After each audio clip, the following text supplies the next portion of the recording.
Students, कैसे हैं आप सब लोग। इंडियन इकोनॉमिक डेवलपमेंट का सेकंड लास्ट चैप्टर यानी कि एनवायरनमेंट एंड सस्टेनेबल डेवलपमेंट का वन शॉट रिवीजन करेंगे, जीरो टू एंड। हर एक टॉपिक को क्लास अच्छे से इन डेप्थ में समझेंगे और क्लास कंप्लीट रिवीजन करेंगे। तो वीडियो एंड तक देखना और इस चैप्टर को अच्छे से याद भी कर लेना। इसके बाद एक आखिरी चैप्टर होगा और आपका पूरा इंडियन इकोनॉमिक डेवलपमेंट का सिलेबस खत्म हो जाएगा। तो स्टार्ट करते हैं class, environment and sustainable development.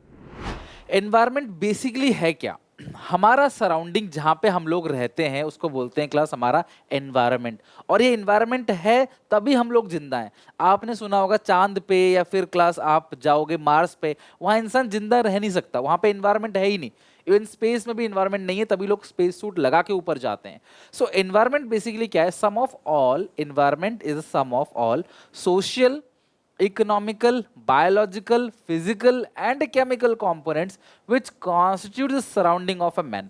आपके सराउंडिंग में जो भी आपका इन्वायरमेंट है, चाहे वो लैंड है, चाहे वो class various type of gases है, वाटर है, इन सब से डिफरेंट टाइप ऑफ प्लांट है, एनिमल है, इन सब से हर चीज जो आप अपने आसपास देख रहे हो उन सब से मिलकर हमारा एनवायरमेंट बनता है। अगर मैं बात करूं, एनवायरनमेंट के तीन कंपोनेंट है, यानी आपको हमारे एनवायरनमेंट में तीन डिफरेंट काइंड के कंपोनेंट मिलते हैं। सबसे पहला बायोटिक कंपोनेंट्स, दूसरा abiotic components and third is energy. ध्यान रखना, biotic components, abiotic components and energy. Biotic components किसे कहते हैं? सिंपली अगर मैं बात करूं, बायोटिक कंपोनेंट, अबायोटिक कंपोनेंट, इन सबसे मिलकर हमारा इकोसिस्टम बनता है। ये आपने जरूर 100% पढ़ रखा होगा। इकोसिस्टम, इकोसिस्टम मतलब एक ऐसा सिस्टम जहां पे animals, plant and non living material are exist together. हम सब मिलके जहां रहते हैं तो उसे क्या कहते हैं क्लास? हमारा इकोसिस्टम। एनिमल भी है इसके अंदर, प्लांट भी है इसके अंदर और नॉन लिविंग मटेरियल्स भी इसके अंदर, रॉक है इसके अंदर क्लास वाटर है। ये सब क्या है क्लास? हमारा इकोसिस्टम का हिस्सा है। अब इकोसिस्टम में से मैंने आपको बताया बायोटिक, अबायोटिक और एनर्जी। तो बायोटिक कंपोनेंट्स के अंदर क्या क्या आते हैं क्लास? बायोटिक कंपोनेंट्स मतलब जो भी लिविंग ऑर्गेनिज्म है वो आते हैं। अबायोटिक कंपोनेंट के अंदर आता है एयर, सॉइल, सनलाइट, वाटर, ये सब अबायोटिक कंपोनेंट है। बायोटिक कंपोनेंट के अंदर प्रोड्यूसर्स है ना, उसके बाद कंज्यूमर्स यानी कि हार्बिवोरस और कार्निवोरस, ओमनिवोरस, सब आपने पढ़ा होगा, कंपोजर्स, इन सबको क्लास मिला के बोलते हैं बायोटिक कंपोनेंट यानी कि लिविंग ऑर्गेनिज्म, और नॉन लिविंग को बोलते हैं क्लास अबायोटिक कंपोनेंट। बात करते हैं बायोटिक कंपोनेंट्स किसे कहते हैं। इसके अंदर फ्लोरा फौना दोनों आता है। फ्लोरा का मतलब प्लांट एंड ट्रीज और फौना का मतलब क्या है क्लास? एनिमल्स और इवन मैन भी। तो फ्लोरा फौना दोनों के दोनों कंसिडर हो जाते हैं क्लास बायोटिक कंपोनेंट्स के अंदर, चाहे वो कोई छोटा मोटा कीड़ा मकोड़ा हो, जो भी लिविंग ऑर्गेनिज्म है वो बायोटिक कंपोनेंट के अंदर कवर हो जाते हैं। और अबायोटिक कंपोनेंट के अंदर क्या आता है? Non living element like lithosphere. Lithosphere का मतलब क्या? Solid earth. हाइड्रोस्फीयर मतलब वाटर कंपोनेंट, और एटमॉस्फेयर मतलब गैसेस एनवेलप, जो हमारा एटमॉस्फेयर, इसके अंदर oxygen, carbon dioxide, methane, nitrogen, बहुत सारे अलग अलग क्लास टाइप के गैसेस हमारे एटमॉस्फेयर में हैं, जिसकी वजह से जिंदा हैं। अगर हमें सांस ना मिले, ऑक्सीजन ना मिले तो क्लास हम 1-2 मिनट से ज़्यादा जिंदा रह ही नहीं सकते। तो ये हमारे एनवायरनमेंट में ऑक्सीजन अवेलेबल है, इसीलिए क्लास हम जिंदा रह पाते हैं। अगर नाक मुंह बंद कर दो, मुंह बंद कर दो, आप देखो 1 मिनट के अंदर क्लास काम खत्म हो जाएगा इंसान का। सो ये सारी चीज़ें जरूरी हैं। विंड है, सनलाइट है, सॉइल है, मट्टी है ना, different type of temperature, atmosphere, water, इन सब को बोलते हैं क्लास अबायोटिक फैक्टर्स या अबायोटिक एलिमेंट। ये बेसिकली नॉन लिविंग ऑर्गेनिज्म है, नॉन लिविंग मटेरियल है, और इनके होने की वजह से ही हमारा इकोसिस्टम है। अगर ये ना हो तो हम भी नहीं रहेंगे। समझ रहे हो बात को? हम रहेंगे ही नहीं। तो ये सब बहुत ज्यादा जरूरी है। तो अबायोटिक समझ आ गया, बायोटिक समझ आ गया, हाइड्रो मतलब वाटर, एटमॉस्फेयर मतलब different kind of gases envelope, और लिथोस्फीयर मतलब सॉलिड अर्थ। ठीक है, नेक्स्ट है एनर्जी। तो हमने बोला 3 तरह के कंपोनेंट है, biotic, living organism, abiotic, non living organism. अगला है class energy. Different type of energy, solar energy, geochemical energy, thermo electrical energy, hydro यानी पानी से जो इलेक्ट्रिसिटी बनती है, हाइड्रो इलेक्ट्रिकल एनर्जी, और न्यूक्लियर एटॉमिक एनर्जी है ना। ओपनहाइमर आपने जरूर थोड़ा मूवी देखा होगा या प्रमोशन देखा होगा उसका। तो ये एटम बम जो है, जो एटम बम गिराते हैं ना, उससे जो एनर्जी प्रोड्यूस होती है उसको बोलते हैं न्यूक्लियर एटॉमिक एनर्जी। तो ये डिफरेंट काइंड ऑफ एनर्जी है, आपको इनके अंदर बहुत डीपली जाना नहीं है, बस पता होना चाहिए biotic, abiotic and different kind of different form of energy, right. कोयला जला के भी एनर्जी बनाई जाती है स्टीम के थ्रू, थर्मो इलेक्ट्रिकल एनर्जी। बहुत सारे गैसेस के थ्रू एनर्जी बनाई जाती है, उसको बोलते हैं क्लास डिफरेंट। बहुत सारे अलग अलग टाइप के एनर्जी हैं ये जो एनर्जी प्रोड्यूस करते हैं। जैसे ये क्लास विंड एनर्जी है ना, विंड पंख, बड़े बड़े पंखे घूमते हैं क्लास, टरबाइन घूमता है, इलेक्ट्रिसिटी प्रोड्यूस होता है, आपके घर पे जो बिजली आती है इंडिया में क्लास ज़्यादातर थर्मो इलेक्ट्रिकल एनर्जी जो है वो आती है। तो इस तरीके से एनर्जी बनाने के लिए, एनर्जी को क्लास आपको पता है मतलब कन्वर्ट करने के लिए, एक काइंड की एनर्जी को कन्वर्ट करके दूसरे काइंड की एनर्जी को बनाया जाता है, ठीक है। और डिफरेंट टाइप ऑफ एनर्जी होती है क्लास। काइनेटिक एनर्जी हो गया, आपने पढ़ा होगा छोटी क्लासेस में, मैं ज़्यादा जाना नहीं चाहूँगा उस पर। बस फिलहाल के लिए 3 कंपोनेंट का पता होना चाहिए। एक हो गया क्लास आपका बायोटिक, दूसरा हो गया अबायोटिक, और तीसरा क्या हो गया क्लास एनर्जी। अब हमारा जो एनवायरनमेंट है उसका काम क्या है, फंक्शंस ऑफ एनवायरनमेंट, ये बहुत इंपॉर्टेंट टॉपिक है और यहाँ से क्वेश्चन चांसेस हैं पूछे जाने का। फंक्शंस ऑफ एनवायरनमेंट, तो सबसे पहला फंक्शन हमारे एनवायरनमेंट का है प्रोवाइड रिसोर्सेज फॉर प्रोडक्शन। हमारा जो एनवायरनमेंट है, एनवायरनमेंट जब मैं बोलता हूँ तो बायोटिक, अबायोटिक और अगला है एनर्जी, सब कुछ मिलाकर आ गया है ना। तो हमारा जो एनवायरनमेंट है, हमारे यहाँ जितने भी फैक्ट्रीज हैं, जितने भी कारखाने हैं, उनमें जो भी कुछ प्रोड्यूस हो रहा है ना, उसको क्लास रॉ मटेरियल देता है हमारा एनवायरनमेंट। चाहे लकड़ी है, चाहे पानी है, चाहे रॉक है, चाहे क्लास अलग अलग माउंटेन है, चाहे क्लास आप डिगिंग करके कोयला निकाल रहे हो, खनन करके मट्टी निकाल रहे हो, जो भी चीज़ फैक्ट्री के अंदर प्रोड्यूस हो रहा है, सब्जियां हैं या फिर क्लास आप फल मान लो या फिर आप अनाज मान लो, जो भी चीज़ आप क्लास ले रहे हो कुछ ना कुछ बनाने के लिए किसी फैक्ट्री में, ऑब्वियसली वो चीज़ क्या है क्लास हमारे एनवायरनमेंट से ही मिला हुआ है। So it supplies raw material from the natural resources of soil, water, forest, mineral and marine life. Resources include both renewable and non-renewable resources. Renewable मतलब जिसका खत्म होने का डर नहीं है, जो रिन्यू किया जा सकता है। नॉन रिन्यूएबल मतलब जो रिन्यू नहीं होगा, जिसके खत्म होने का डर है कि एक दिन ये खत्म हो जाएगा। लाइक पेट्रोलियम जो है, कोयला जो है, वो नॉन रिन्यूएबल है, वो एक टाइम पे खत्म हो जाएगा। तभी आपको पता है जो पानी से भी इवन गाड़ी चलने की मशीनें बनाई जा रही हैं, इवन आप आजकल इलेक्ट्रिसिटी की कार जो है वो चल रही है, काफ़ी फेमस है। So renewable resources are those which can be used without the without the fear or possibility of the resource becoming depleted or exhausted, यानी खत्म हो जाना, like tree हो गया, animal हो गया, etc. Non renewable resources are those which get exhausted with extraction and use. जैसे जैसे आप कोयला निकालते चले जाओगे धरती से, पेट्रोलियम निकालते चले जाओगे, वो एक दिन खत्म हो जाना है। They are found in the ground or they are not living things, they are in fixed amount of these resources and they are sometime hard to find. कोयला को फाइंड आउट करना, फॉसिल फ्यूल समझते हो ना, आपने पढ़ा होगा। कोई पेड़ है या कोई जानवर है, वो मर गया और वो कई सालों तक, कई 100 ऑफ ईयर्स तक वो नीचे मट्टी के लेयर जाते जाते जाते जाते फिर वो क्लास कोयला बन जाता है। लकड़ी है तो वो कोयला बन जाएगा, ठीक है। These are fossil fuels and burn for energy, like natural gas हो गया, कोल हो गया, ऑयल हो गया, ये सारी चीज़ें क्लास क्या होती है आपकी, खत्म हो जाएगा एक दिन, आपको डर है कि एक दिन खत्म हो जाएगा। नॉन रिन्यूएबल, ट्री है, सनलाइट है, ये सब क्या है क्लास रिन्यूएबल रिसोर्सेस है। तो फैक्ट्री में जो भी चीज़ प्रोड्यूस हो रहा है प्रोडक्शन में, वो क्लास कहाँ से मिल रहा है, वो कहीं ना कहीं हमारे एनवायरनमेंट से मिल रहा है। जो भी चीज़, तो रिन्यूएबल कौन कौन से क्लास हो गए, forest, water, fruit, nuts, fish, ये सब क्लास रिन्यूएबल है। नॉन रिन्यूएबल क्या है क्लास, मिनरल और फॉसिल फ्यूल। जनरली क्या क्लास ये क्या होता है, मिनरल्स और फॉसिल फ्यूल यानी कोयला वगैरह या पेट्रोलियम, वो सब नॉन रिन्यूएबल है, उसका डर है वो एक ना एक दिन खत्म हो जाएगा। तो हमारे इन्वायरमेंट का जो पहला फंक्शन है वो है provide resources for production. Environment resources देता है प्रोडक्शन करने के लिए, समझ रहे हो। तो कोई भी फैक्ट्री में अगर प्रोडक्शन हो रहा है कुछ ना कुछ, तो उसके रिसोर्स जो हैं वो हमारे इन्वायरमेंट से ही मिले हुए हैं। Second is environment sustain life. Simple सी बात है, हमारा इन्वायरमेंट है तभी हमारी लाइफ है, अगर ये इन्वायरमेंट ना हो तो हमारी लाइफ भी संभव नहीं है। इन्वायरमेंट इंक्लूड्स, क्या क्या आता है इन्वायरमेंट के अंदर, सब कुछ आता है, बायोटिक, अबायोटिक और डिफरेंट टाइप ऑफ गैसेस। तो ये सन है, सॉइल है, वाटर है and air. Sun, soil, water, air, इन चारों में से कोई भी एक चीज अगर मिसिंग होगी तो आप ज्यादा दिन जिंदा नहीं रह सकते। Which are necessities of life. Biotic component यानी living organism can not survive without these element. तो इन चारों के बिना जो लिविंग ऑर्गेनिज्म है वो क्लास किसी कीमत पे सरवाइव नहीं कर सकता। सन अगर ना हो तो क्लास पूरा अर्थ जो है वो जम जाएगा, है ना, ठंडी में सारे पेड़ पौधे मर जाएंगे, ऑक्सीजन हमको मिलेगा नहीं। सॉइल क्लास हम उगाएंगे क्या अगर मट्टी नहीं रहेगी तो। पानी तो क्लास नहीं पियोगे तो भी मर जाओगे क्लास, अलग अलग बीमारी हो जाएंगी कुछ दिन में ही। और एयर नहीं रहेगा तो आप तो कुछ मिनटों में ही खत्म हो जाओगे। सो ये चारों जरूरी है किसी भी लिविंग ऑर्गेनिज्म को जिंदा रखने के लिए, ठीक है। तो देखो कहीं ना कहीं क्लास जो बायोटिक आप एलिमेंट अगर आप देखोगे ना, तो डिकम्पोजर बेसिकली क्लास कुछ ऐसे मतलब कीड़े मकोड़े जो खाने को सड़ा देते हैं। आप एक केले का छिलका फेंक दो रास्ते में, देखो क्लास एक कुछ दिन बाद वो एकदम सड़ के एकदम डिकम्पोज हो जाएगा, मट्टी में मिल जाएगा। बहुत सारे कीड़े मकोड़े हैं, एनिमल है, प्लांट है, वो सब बायोटिक है जो मैंने बता दिया। इवन हम भी, ठीक है। अब बायोटिक के अंदर क्लास मैंने आपको सारे एग्जाम्पल दे दिए। तो अगर ये नहीं है तो हम भी जिंदा नहीं रह सकते। सो इन्वायरमेंट सस्टेन लाइफ। इन्वायरमेंट है पृथ्वी पर, इसलिए पृथ्वी पर लाइफ है। लाइफ कहीं और भी हो सकती है किसी और प्लैनेट पे, बट अभी तक उसका कोई भी नामो निशान नहीं है।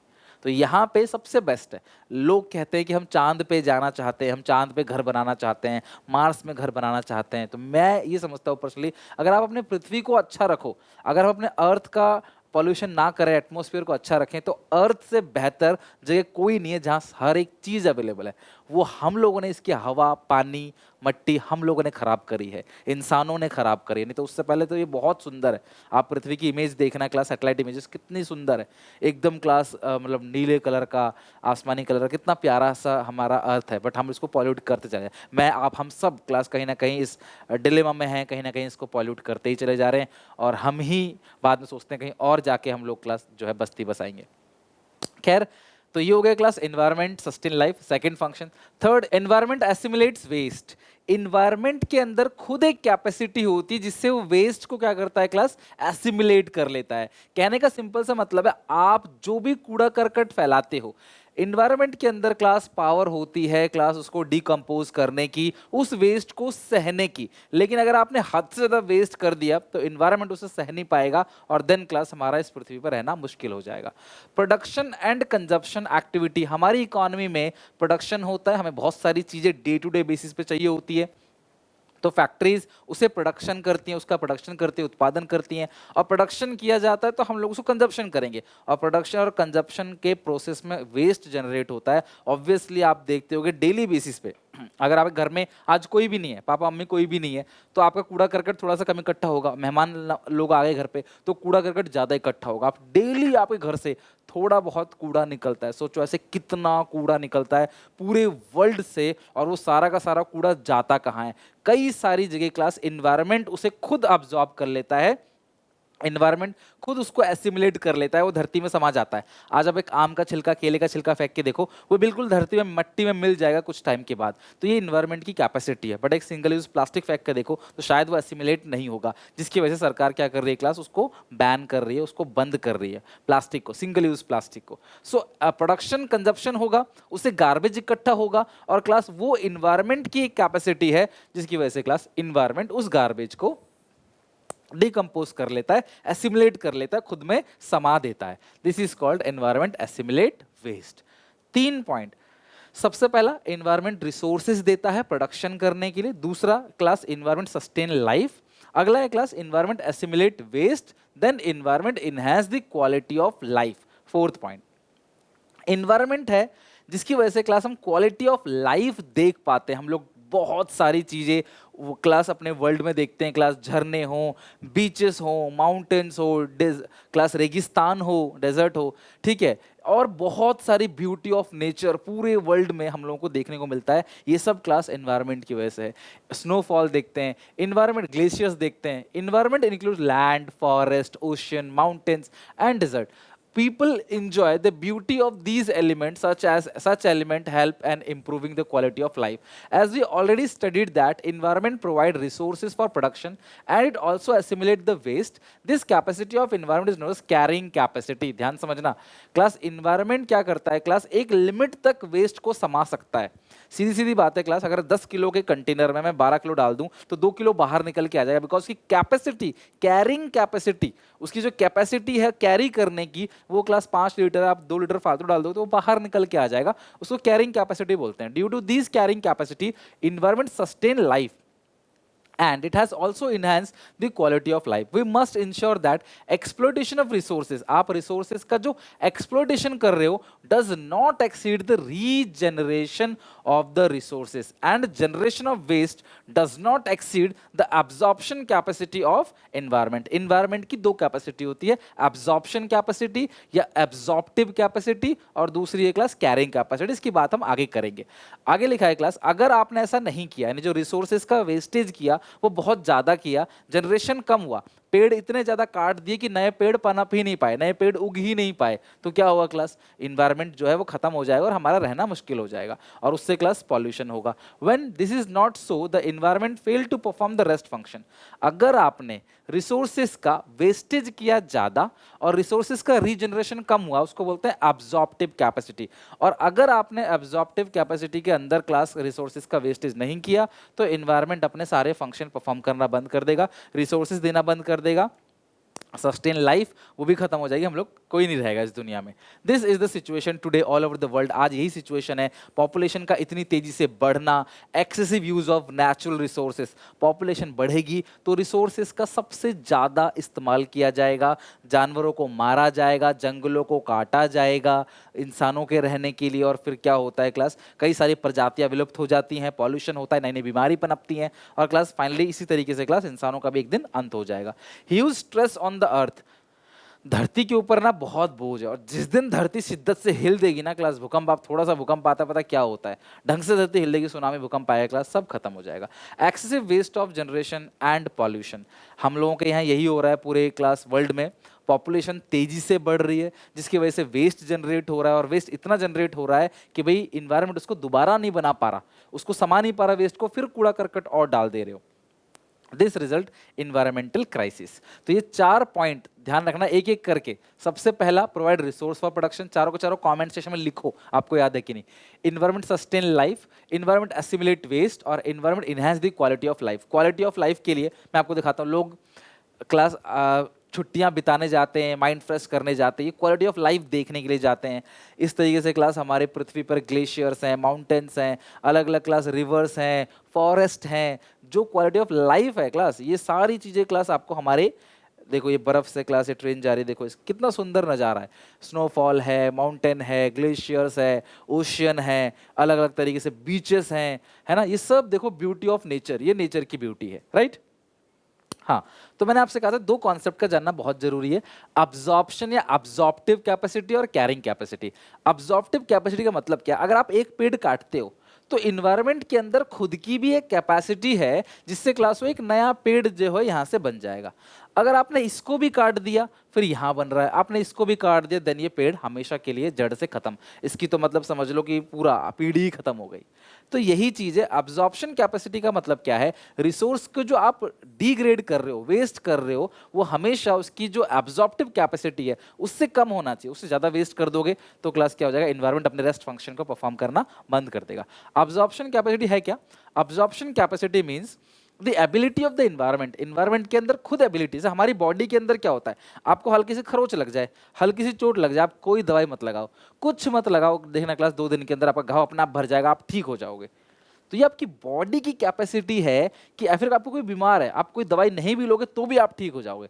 लेकिन अगर कोई बहुत बड़ी बीमारी हो गई या फ्रैक्चर हो गया, बहुत बड़ी चोट लग गई, तो क्या वो अपने आप ठीक हो जाएगी? So answer is no. तो यही चीज है, इन्वायरमेंट के अंदर खुद की कैपेसिटी है डिग्रेडेशन को ऑब्जॉर्व करने के लिए। आप जो भी डिग्रेडेशन कर रहे हो, लैंड डिग्रेडेशन कर रहे हो, पॉल्यूशन कर रहे हो आप, वो इन्वायरमेंट के अंदर खुद की एबिलिटी है। जैसे मान लो नदी बह रही है, आपने नदी में गंदा कर दिया, कूड़ा करकट नदी में बहा रहे हो आप, फैक्ट्री अपना वेस्ट नदी में बहा रही है, तो वो नदी के अंदर खुद की कैपेसिटी है कि भैया वो उसको प्यूरिफाई करेगी, लेकिन एक लिमिट तक। आपने अगर हद से ज़्यादा गंदा कर दिया तो क्लास वो उसको क्लीन नहीं कर पाएगी। चोट के एग्जाम्पल से ध्यान रखना, एब्जॉर्प्शन कैपेसिटी या एब्जॉर्प्टिव कैपेसिटी। आप रिसोर्सेज का जो वेस्टेज कर रहे हो ना, वो रिसोर्सेज की रीजनरेशन से कम होना चाहिए। रिसोर्सेज अपना आप रीजनरेट करेंगे तो उसको वेस्टेज इतना करो कि रीजनरेट हो सके। अगर आपने रीजनरेशन कम, वेस्टेज ज्यादा किया तो इन्वायरमेंट अपने फंक्शंस को परफॉर्म नहीं कर पाएगा। एक और है कैरिंग कैपेसिटी, बहुत सिंपल सा क्लास इसका मीनिंग है कैरी करने की पावर। इन्वायरमेंट कितना वजन सह सकता है वो। अगर मान लो मैं 10 किलो का हूँ, मेरे ऊपर कोई 50 किलो का लोहा रख दे, लकड़ी रख दे, तो भाई मैं तो घुटने टेक दूंगा, दब जाऊंगा। तो वही चीज़ है, कैरिंग कैपेसिटी का मतलब क्या है, इन्वायरमेंट के अंदर कैरी करने की, लोगों को रखने की, जानवरों को, पेड़ पौधों को, सबको रखने की ना एक कैपेसिटी है। That is called carrying capacity, which indicate maximum limit up to which the ecosystem can support the existence of population. तो पॉपुलेशन अगर हद से ज़्यादा बढ़ेगी तो नई नई बीमारियां होंगी, इन्वायरमेंट चेंज होगा, क्लास अलग अलग रीजंस निकलेंगे लोगों के खत्म होने के। तो ये रहा क्लास एनुअल रिप्रोडक्शन। तो जो भी एक्सेस पॉपुलेशन है वो किसी ना किसी तरीके से क्लास लोग जो है वो कहीं ना कहीं खत्म होंगे, किसी ना किसी तरीके से क्लास मारे जाएंगे, किसी ना किसी तरीके से, इंसान हो, पेड़ पौधे हो, कोई जानवर हो। तो कैरिंग कैपेसिटी मतलब क्या है? इन्वायरमेंट कितना बोझ सह सकता है, कितने पॉपुलेशन का बोझ धरती सह सकती है। सिंपल सी बात है, that is called carrying capacity. Basic problems related to environment. हमारे इन्वायरमेंट में टू बेसिक प्रॉब्लम है, अगर इन दोनों प्रॉब्लम को सुलझा लिया गया, यकीन मानो हमारा इन्वायरमेंट बहुत बेहतर हो जाएगा रहने के लिए। सिर्फ हमारे लिए नहीं क्लास, हमारे यहाँ पे जितने भी अदर एनिमल्स हैं क्लास, या फिर कोई भी माइक्रो ऑर्गेनिज्म है, हर किसी के लिए, इवन जो क्लास मरीन लाइफ है वो भी बेहतर हो जाएगी। तो वो दो चीज़ें क्या क्या है? सबसे पहला है क्लास जो प्रॉब्लम्स क्या क्या है। पहला है प्रॉब्लम ऑफ पॉल्यूशन, दूसरा है problem of excessive exploitation of natural resources. Natural resources का हद से ज़्यादा क्लास एक्सट्रैक्ट करना या एक्सप्लॉइट करना, या फिर दूसरा समझो क्लास प्रॉब्लम ऑफ पॉल्यूशन। तो आज हम प्रॉब्लम ऑफ पॉल्यूशन को बहुत अच्छे से समझ लेंगे क्लास, फिर हम उसके बाद पढ़ेंगे excessive exploitation of natural resources. तो सबसे पहले पॉल्यूशन है क्या? सिंपली क्लास आपने देखा होगा ये पानी को खराब कर रहा है। इंडस्ट्रियल वेस्ट जो है वो पूरा का पूरा क्लास आके नदियों में, नालों में, नाले के थ्रू नदियों में बहा दिया जाता है, जिसकी वजह से क्लास क्या होता है? पूरा पानी खराब हो जाता है, जो मरीन लाइफ है वो बिगड़ जाती है, और क्लास यही पानी धरती के अंदर जाता है क्लास, और हमारे जो पीने लायक पानी है उसको भी ये खराब कर देता है। आपने ऐसा देखा होगा, अपने पेरेंट्स से आप पूछ लेना, वो बचपन में नॉर्मली नलके का पानी पीते थे। बचपन में छोड़ो क्लास, आज से 20 साल पहले देखोगे, 20-22 साल पहले अगर चले जाओगे आप, या 25 साल 30 साल पहले चले जाओगे, तो लोग नलके का पानी नॉर्मली पी सकते थे। लेकिन आज वो पानी इतना पॉल्यूट हो गया, आप बिना फिल्टर का पानी ही नहीं पी सकते। इस तरीके से जो पहाड़ी इलाका है, हिली एरिया है क्लास, उनकी बात अलग है, वो नॉर्मल पहाड़ों से निकलता जो पानी है वो प्योर होता है पूरा, उसको पी सकते हैं। लेकिन जो नॉर्मल प्लेन में रहते हैं ना क्लास, वो लोग पानी नहीं पी सकते, वो फिल्टर का पानी या तो मंगाते हैं बोतल का, या घर पे उन्होंने क्लास वाटर प्योरीफायर लगा रखा है, आरओ लगा रखा है।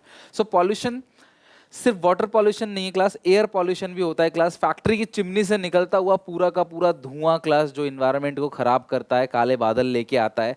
अगर आप देखोगे कभी पहाड़ी एरिया में जाना क्लास, आसमान इतना साफ होगा, वहाँ पे क्लास विजिबिलिटी इतनी अच्छी आएगी, फोटोज आपकी बहुत अच्छी आएंगी।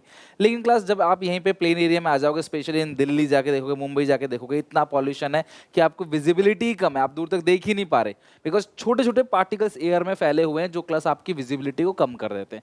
इसके अलावा क्लास शोर शराबा, जो कि नॉइस पॉल्यूशन होता है। तो इन्हीं तीन पॉल्यूशन की बात करेंगे। सो पॉल्यूशन है क्या? It refers to those activity of production and consumption. Pollution basically production और कंजप्शन एक्टिविटी की वजह से होता है, which challenge the purity of air, जो कहीं ना कहीं एयर की जो प्योरिटी है और वाटर की जो प्योरिटी है उसको चैलेंज करता है, जिसकी वजह से आज प्योर एयर और वाटर क्लास बड़ा मुश्किल है। दिल्ली में तो ऐसे सारे क्लास जगह हैं जहाँ पे प्योर ऑक्सीजन के लिए आपको पैसे देने पड़ते हैं, आप वहाँ बैठते हो, प्योर ऑक्सीजन लेते हो क्लास, ऑक्सीजन क्लब। या फिर आप समझो कि पानी के लिए तो बता ही दिया क्लास मैंने आपको आरओ का पानी डायरेक्ट चाहिए होता है।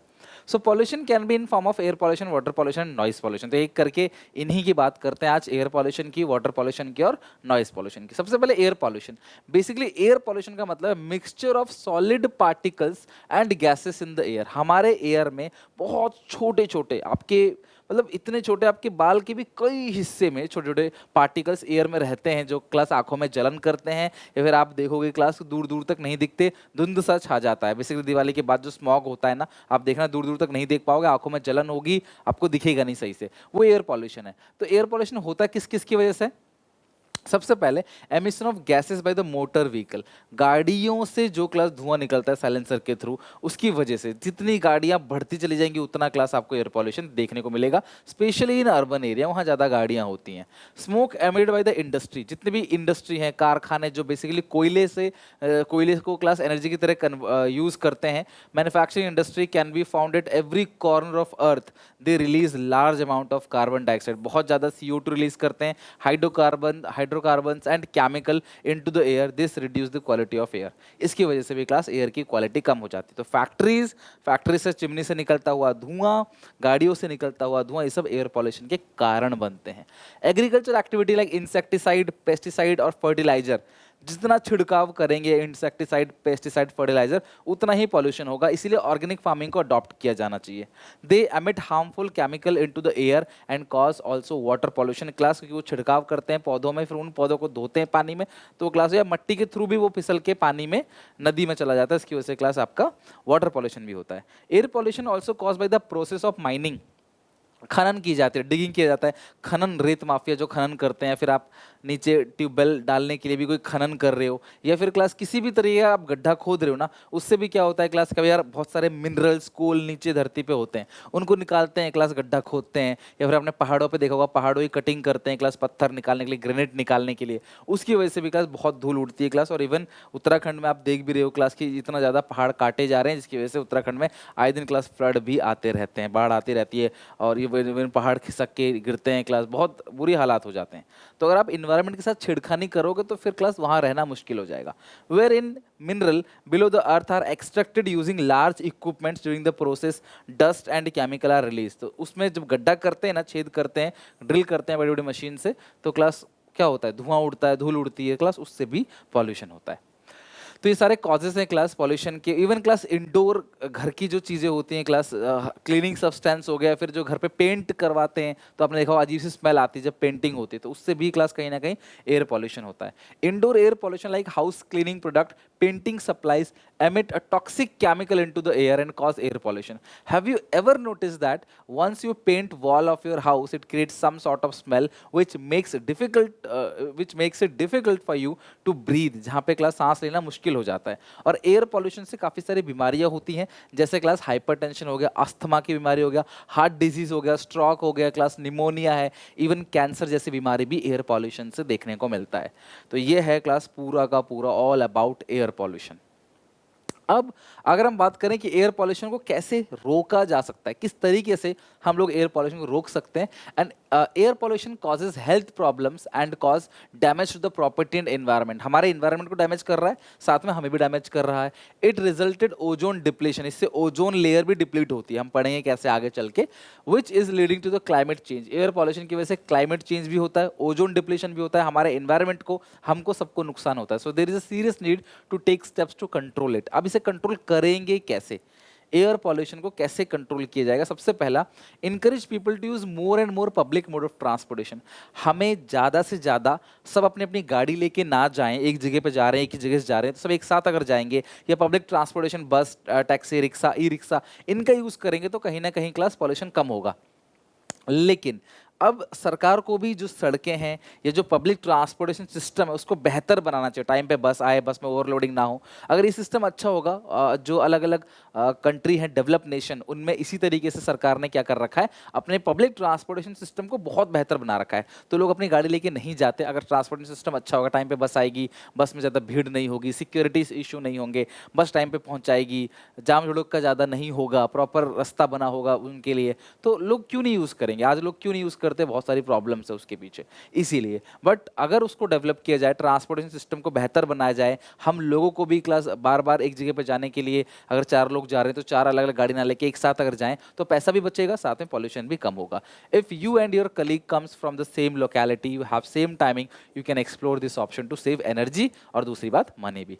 Promotion of cleaner fuel like CNG की गाड़ियां, इलेक्ट्रिक कार, सरकार इवन इलेक्ट्रिक कार में सब्सिडीज भी दे रही है। पेट्रोल की गाड़ी 2030 तक बंद ही हो जाएंगी, तो इसमें अगर आप सीएनजी यूज़ करते हैं इंस्टेड ऑफ पेट्रोल डीजल, तो इससे भी कहीं ना कहीं पोल्यूशन कम होगा। सीएनजी की गाड़ियां कम पॉल्यूट करती है, इवन इलेक्ट्रिक कार भी कम पॉल्यूशन करती हैं, हालांकि उनको चार्ज करने के लिए भी बिजली चाहिए होता है। स्विच ऑफ फैन, अब ये नहीं कह रहा गर्मी में सड़ जाओ मर जाओ, बस ये है कि अगर आप घर पे नहीं हो तो एक्स्ट्रा लाइट्स, एक्स्ट्रा फैन जो है वो ना चलाओ। अगर बाहर जा रहे हो तो सब कुछ घर की लाइट्स वगैरह बंद करके जाओ।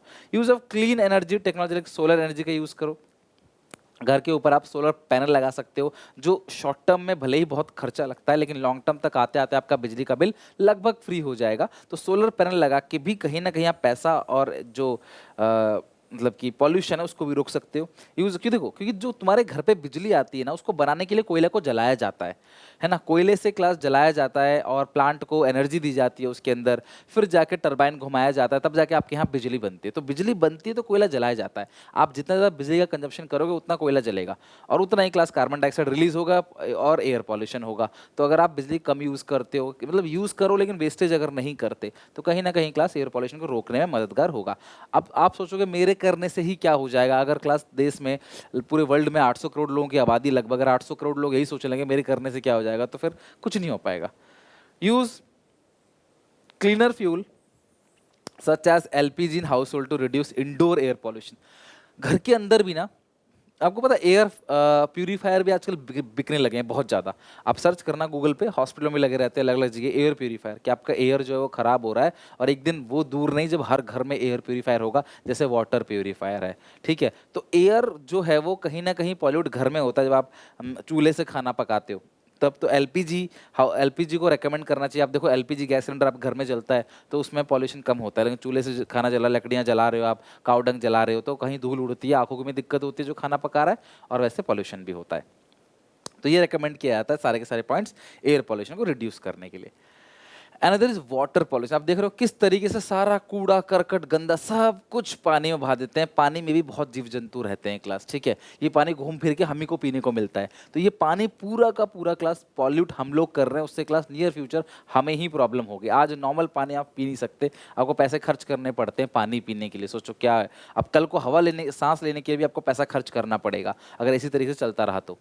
Water pollution, it is defined as the presence in groundwater of toxic chemical found in water. It may consist of chemical introduced into the water bodies as a result of various human activity. अब इन सब में जो जहरीले पदार्थ हो गए, chemicals है, ये सब फैक्ट्री वाले सब रिलीज करते हैं।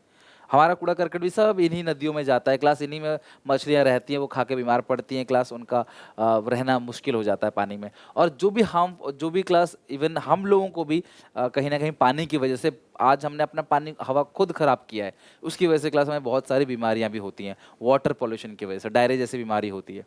तो वाटर पोल्यूशन के कॉजेज क्या क्या है? Domestic sewerage that flow into stream and, हमारे घर की बाहर जो नालियां हैं इनमें हम जो भी वेस्ट, खराब सड़ा खाना हो या जो भी चीज़ फेंक देते हैं नाली के अंदर, या जो भी केमिकल रिलीज कर देते हैं, गंदा पानी रिलीज करते हैं, वो सब नदियों में जाता है। ठीक है, स्ट्रीम्स के थ्रू रिवर में जाता है। इंडस्ट्रियल वेस्ट, हम तो चलो कुछ ऐसा जहरीला पदार्थ नहीं भेजते होंगे हाउस होल्ड से, लेकिन इंडस्ट्रीज में बहुत सारी इंडस्ट्रीज ऐसी हैं जो बहुत सारे केमिकल को रिलीज करती है सीधा क्लास पाइपिंग सिस्टम के थ्रू सीधा नदी में, सारा का सारा वेस्ट नदी में बहा दिया, उससे वाटर पॉल्यूशन होता है।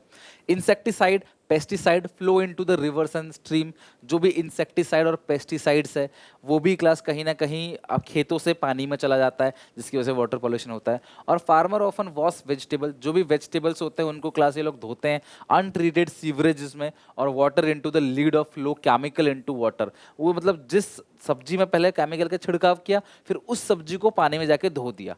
अनट्रीटेड सीवरेजेस अलग अलग, कई लोग तो गंदे पानी में ही धो के आपको सब्जी दे देते हैं, इसलिए आपके घर वाले कहते होंगे सब्जी जब भी घर आए अच्छे से उसको धो के रखना है आपने, अगर आप बिना धोए खाते हो तो बीमार पड़ जाओगे। Which was used as insecticide and pesticide. People eat such vegetables, they can suffer. Polluted water is the principal cause of hepatitis B, typhoid, diarrhea, cholera, rotavirus. पानी से भी बहुत बड़ी बड़ी खतरनाक बीमारियां होती हैं और क्लास उससे जान तक भी जा सकती है। तो वाटर पॉल्यूशन को भी रोकना ही पड़ेगा क्लास, वो भी एक सीरियस इशू है इकोनॉमी के अंदर या हमारे पूरे वर्ल्ड के अंदर। आज हम बात यहाँ पे सिर्फ इंडिया की नहीं कर रहे, हम बात यहाँ पूरे पूरे वर्ल्ड लेवल पे कर रहे हैं। अगर अमेरिका पॉल्यूट होगा, पाकिस्तान पॉल्यूट होगा, चाइना पॉल्यूट होगा, तो उसका असर इंडिया पे भी पड़ेगा। तो हमें पूरे वर्ल्ड में पॉल्यूशन को रोकना है या कम करना है। अगला है क्लास, सबसे लास्ट, नॉइज पॉल्यूशन। इसमें क्या है क्लास, वो साउंड, नॉइज पॉल्यूशन का मतलब क्या है, इन्वायरमेंटल नॉइज और sound pollution which with harmful impact on the activity of human और एनिमल लाइफ, हमारे और जानवरों की लाइफ पे इस नॉइज पॉल्यूशन का बहुत फर्क पड़ता है। The source of outdoor noise world wide is mainly cause with the machine, जितना भी शोर होता है ना क्लास वो मशीन्स के थ्रू होता है। Transport and million machines transport and million of vehicle fitted with loud horn, गाड़ी में देखते हैं क्लास हॉर्न बजाते हैं लोग, पी पा शोर, एक सेकंड भी सामने वाला गाड़ी रुक गई तो तुरंत हॉर्न बजा के गाली देना स्टार्ट कर देते हैं। नॉइज जनरेटिंग इंजन्स में आवाज आती है class. Excessive noise cause irritation, hypertension, here loss, sleep disturbances, ये सारे। अगर आपके कान के कोई हॉन्क करे बार बार तो आपका रहना मुश्किल हो जाएगा। तो ये वाटर पॉल्यूशन और एयर पॉल्यूशन से थोड़ा सा राहत जरूर है, लेकिन क्लास खतरनाक ये भी है। तो इस तरीके से क्लास जो है वो कहीं ना कहीं गाड़ियों में देखोगे, म्यूजिक सिस्टम में, हर जगह जहाँ पे इंजन लगा हुआ है, जहाँ मशीन लगा हुआ है, वहाँ से कहीं ना कहीं क्लास आवाज़ आएगी, शोर आएगा, और उस शोर से क्लास प्रॉब्लम होगा। ठीक है, उस कहीं ना कहीं स्लीप डिस्टर्बेंसेस होगा, इवन हियर लॉस हो सकता है। ठीक है, आपको इरिटेशन होगा, ये सारे क्लास जो है वो नॉइज पॉल्यूशन है। ठीक है, तो air pollution, water pollution, noise pollution क्या है, कैसे होते हैं, और इनको कंट्रोल आपको करना चाहिए। भी इसलिए कई स्टेट, कई कंट्री में आपने देखा होगा लोग हॉर्न नहीं बजाते, वहाँ बैन है, हॉर्न आपको नहीं बजाना है। हॉर्न बजाना क्लास एक डिसरेस्पेक्ट भी है सामने वाले को, बिकॉज रोड पे कोई बसने नहीं आया, हर किसी को चलना ही है, कोई रुकने नहीं आया। तो हॉर्न ना बजाओ, तो सब लोग अगर हॉर्न नहीं बजाते तो रास्ते में भी पी पा शोर इतना नहीं रहता, शांति रहती है, गाड़ी चलती है। और डेवलप नेशन में सड़क इतनी अच्छी होती है, आप दुबई में जाओगे वहाँ गाड़ी चलेंगी, पता भी नहीं चलेगा गाड़ी चल रही है, बिकॉज वहाँ पे अगर मैं बात करूँ उस कंट्री की, तो आप टूटे फूटी कार, डेंट पेंट कार आप लेके, डेंट वाली कार लेके सड़क पे उतर ही नहीं सकते आप। वहाँ पे क्लास अच्छी कार ही उतरती है रोड पे, कभी भी आपको खराब टूटी फूटी गाड़ी, पिच की गाड़ी नहीं मिलेगी। लेकिन इंडिया में कोई दिक्कत नहीं है, हॉर्न दिए जा रहे हैं दबादब, बुलेट में पटाखे फोड़ रहे हैं, है ना, और इतना शोर शराबा चल रहा है। पंजाब के बच्चे, जैसे पंजाब में होता है बुलेट बहुत चलता है, तो वहाँ पे फटाफट फटफट जितना तेज शोर हो जाए, सुपर बाइक लेके एकदम शोर कर करके निकलते हैं लोग। ऐसा नहीं, अलग अलग स्टेट में भी होता है, बुलेट का शौक पंजाबियों को थोड़ा ज़्यादा है। ठीक है, और लोकलों को जो भी लोकल है, तो ये सारी चीज़ों से भी कहीं ना कहीं नॉइज पॉल्यूशन होता है, और हमें इसे भी कंट्रोल करना है। Excessive exploitation of natural resources, environment के अंदर दो सबसे बड़ी प्रॉब्लम, सबसे पहला है क्लास पॉल्यूशन, और दूसरा है excessive use of natural resources. आपने देखा होगा पूरे वर्ल्ड की जनसंख्या, आबादी इतनी तेजी से बढ़ रहा है कि जो हमारा एनवायरनमेंट है ना, वो कहीं ना कहीं उस भार को सह नहीं पा रहा। अगर जनता ज्यादा होगी पूरे वर्ल्ड में, तो उनकी डिमांड बढ़ेगी, उनकी डिमांड को पूरा करने के लिए, उनकी कंजप्शन रिक्वायरमेंट को पूरा करने के लिए फैक्ट्री को नेचुरल रिसोर्सेज को डैमेज करना पड़ेगा, मतलब जंगलों को काटना पड़ेगा क्लास, ताकि लोग वहाँ पे रह सकें, सड़क वहाँ से बन सके क्लास। फैक्ट्री में प्रोडक्शन होगा तो क्लास धुआं निकलेगा, कार्बन रिलीज होगा, एनवायरनमेंट भी पॉल्यूट होगा, ग्लोबल वार्मिंग होगी, ऐसे बहुत सारे और चेंजेस होंगे एनवायरनमेंट के अंदर। लाइक रेनफॉल का पैटर्न चेंज हो जाएगा, ग्लेशियर मेल्ट करेगा, एनवायरनमेंट में ओजोन होल हो जाएगा, इन सब से नई नई बीमारियां निकलेंगी क्लास, अलग अलग टाइप की बीमारियां। और पॉल्यूशन से क्लास ऑब्वियसली बहुत सारा नुकसान हमने देखा ही। तो आज हम देखने वाले हैं कि किस तरीके से हम लोग अपने नेचुरल रिसोर्सेज को एक्सेसिव, हद से ज्यादा वेस्ट कर रहे हैं क्लास, डिग्रेड कर रहे हैं, एक्सप्लॉइट कर रहे हैं। Natural resources refers to forest. अब नेचुरल रिसोर्सेज के अंदर जो बाई गॉड गिफ्टेड नेचर ने हमें दिया है, जैसे फॉरेस्ट हो गया, मिनरल है, सॉइल है, etcetera. In order to achieve economic growth, man need natural capital, that is called natural resources along with the physical capital. देखो मशीन तो चाहिए ही चाहिए, लेकिन मशीन एक फिजिकल कैपिटल है, लेकिन हमें नेचुरल कैपिटल भी चाहिए, यानी कि हमें क्लास नेचुरल रिसोर्सेज की भी जरूरत है। और जनसंख्या जितनी बढ़ेगी वर्ल्ड में, उतना ही नेचुरल रिसोर्सेज जो है वो तो बढ़ नहीं रहे भाई। नेचुरल रिसोर्सेज हमारे वर्ल्ड में क्या है क्लास, कांस्टेंट है, वो तो नहीं बढ़ रहे। जनता बढ़ रही है, उनकी रिक्वायरमेंट बढ़ रही है, जिसकी वजह से क्या हो रहा है क्लास, इंसान जो है अलग अलग हैबिटेट पे कब्जा कर रहा है, जानवरों के हैबिटेट पे कब्जा कर रहा है, ठीक है, पानी में भी कब्जा कर रहा है क्लास, कहीं ना कहीं की जगह बन, जैसा आपने दुबई में भी देखा होगा क्लास की पूरा का पूरा पाम बीच जो है समंदर के ऊपर बनाया गया है। As production increases both get depreciated, but provision is only made for physical capital, not for natural capital. Simple सी बात है, हम लोग जब भी प्रोडक्शन करते हैं वो दो रिसोर्सेज का यूज करते हैं, फिजिकल कैपिटल और natural capital. Physical capital machine, building, furniture, तो ये सारी चीजें डेप्रिशिएट होती हैं, तो इसके लिए हम लोग प्रोविजन फॉर डेप्रिसिएशन बनाते हैं। लेकिन जब हम नेचुरल रिसोर्सेज का यूज करते हैं, फॉरेस्ट का, मिनरल का, सॉइल का, इनको डैमेज करते हैं, तो क्या इनके लिए कोई प्रोविजन हम लोग बनाते हैं? So answer is no. हमें सोचते हैं तो गॉड गिफ्टेड है तो बहुत है, इसको जितना वेस्ट करो, इसके लिए सोचने की जरूरत नहीं है। लेकिन हाँ, मशीन, कंप्यूटर, हम लोग जो भी एसेट खरीदते हैं, हम जानते हैं भैया वो कहीं ना कहीं कल को खराब हो जाएगी, तो उसके लिए पहले से पैसे जोड़ के रखो या कुछ ना कुछ अरेंजमेंट करके रखो, बट इनके लिए हम कुछ नहीं करते। यही सबसे बड़ी प्रॉब्लम है क्लास, कि आज जो नेचुरल कैलेमिटीज अलग अलग कंट्रीज में आ रही हैं, और फ्रीक्वेंट आपको सुनामी, फ्रीक्वेंट आपको बाढ़ देखने को मिलती है, अर्थक्वेक देखने को मिलता है आजकल, वो कहीं ना कहीं इसी का परिणाम है। अब जो नेचुरल कैपिटल है, यानी कि अगर आप एक पेड़ काट रहे हो तो आप कहीं ना कहीं दूसरा पेड़ लगाओ। आप इस तरीके से एक जंगल को साफ कर दे रहे हो, वहां से हाईवे निकलेगा, एयरपोर्ट निकलेगा, तो एयरपोर्ट बनेगा, तो आप उतना ही कहीं और भी डेवलप करो, तभी क्लास एक बैलेंस क्रिएट होगा। अदरवाइज क्लास जो है वो पूरी दुनिया तबाह हो जाएगी। एग्जाम्पल, सबसे पहला है क्लास डिफॉरेस्टेशन। आपने देखा होगा क्लास, डिफॉरेस्टेशन का मतलब क्या है कि जंगल में जितने भी पेड़ है ना क्लास, उनको काट देना, मतलब फ्लैट कर देना उसको। डिफॉरेस्टेशन मतलब permanent removal of tree to make room for something beside forest. मतलब जंगल के अलावा, भैया देखो ये जंगल है, आपने काट कूट के क्लास यहाँ पे, कल को यहाँ पे फैक्ट्री लगा दोगे, प्रोजेक्ट बना दोगे। This can be include clearing the land for agriculture, using timber for fuel. इन लकड़ियों को क्लास फ्यूल की तरह इस्तेमाल किया जाता है। गाँव में आप देखते हो क्लास, लकड़ियाँ काटी जाती हैं खाना पकाने के लिए क्लास, ठीक है, लकड़ियां काटी जाती हैं घर बनाने के लिए, डोर बनाने के लिए, और घर के कितने सारे सामान होते हैं क्लास, उनको बनाने के लिए लकड़ियों को काटा जाता है। This can be include clearing the land for agriculture, using the timber for fuel, construction और manufacturing. Deforestation leads to land degradation. इससे जो सॉइल की फर्टिलिटी है ना वो खत्म हो जाएगी, और जो प्रजाति यहाँ पे रहती है, मान लो यहाँ पे क्लास कुछ प्रजाति रहती हैं, कुछ भी, कोई जानवर हो सकता है, कोई बर्ड्स है, वो सब क्लास क्या हो जाएंगे, बेघर हो जाएंगे। आपने जंगल काट दिए तो वो खुले में तो रहेंगे नहीं, बेघर हो जाएंगे। और इकोलॉजिकल इम्बैलेंस और एयर पॉल्यूशन। एयर पॉल्यूशन तो होगा जब लकड़ियां काटोगे तब, और क्योंकि देखो जो ट्री होते हैं ना, आपने कभी अगर सुना हो नहीं सुना हो, छोटी क्लास में बताया जाता है, ट्री एयर प्यूरीफायर की तरह काम करते हैं। एयर प्यूरीफायर आपने देखा होगा, बड़े बड़े लोग जो है वो अपने घर के साइड में जगह छोड़ते हैं, पेड़ लगाते हैं। ब्यूटी तो बढ़ती बढ़ती है घर की, लेकिन एयर जो है ना उसके आसपास की वो प्यूरीफाई होती है। अब देखना कि जहाँ बहुत सारे पेड़ होंगे, आप वहाँ अगर चले जाओगे तो आपको थोड़ा ठंडा सा महसूस होगा।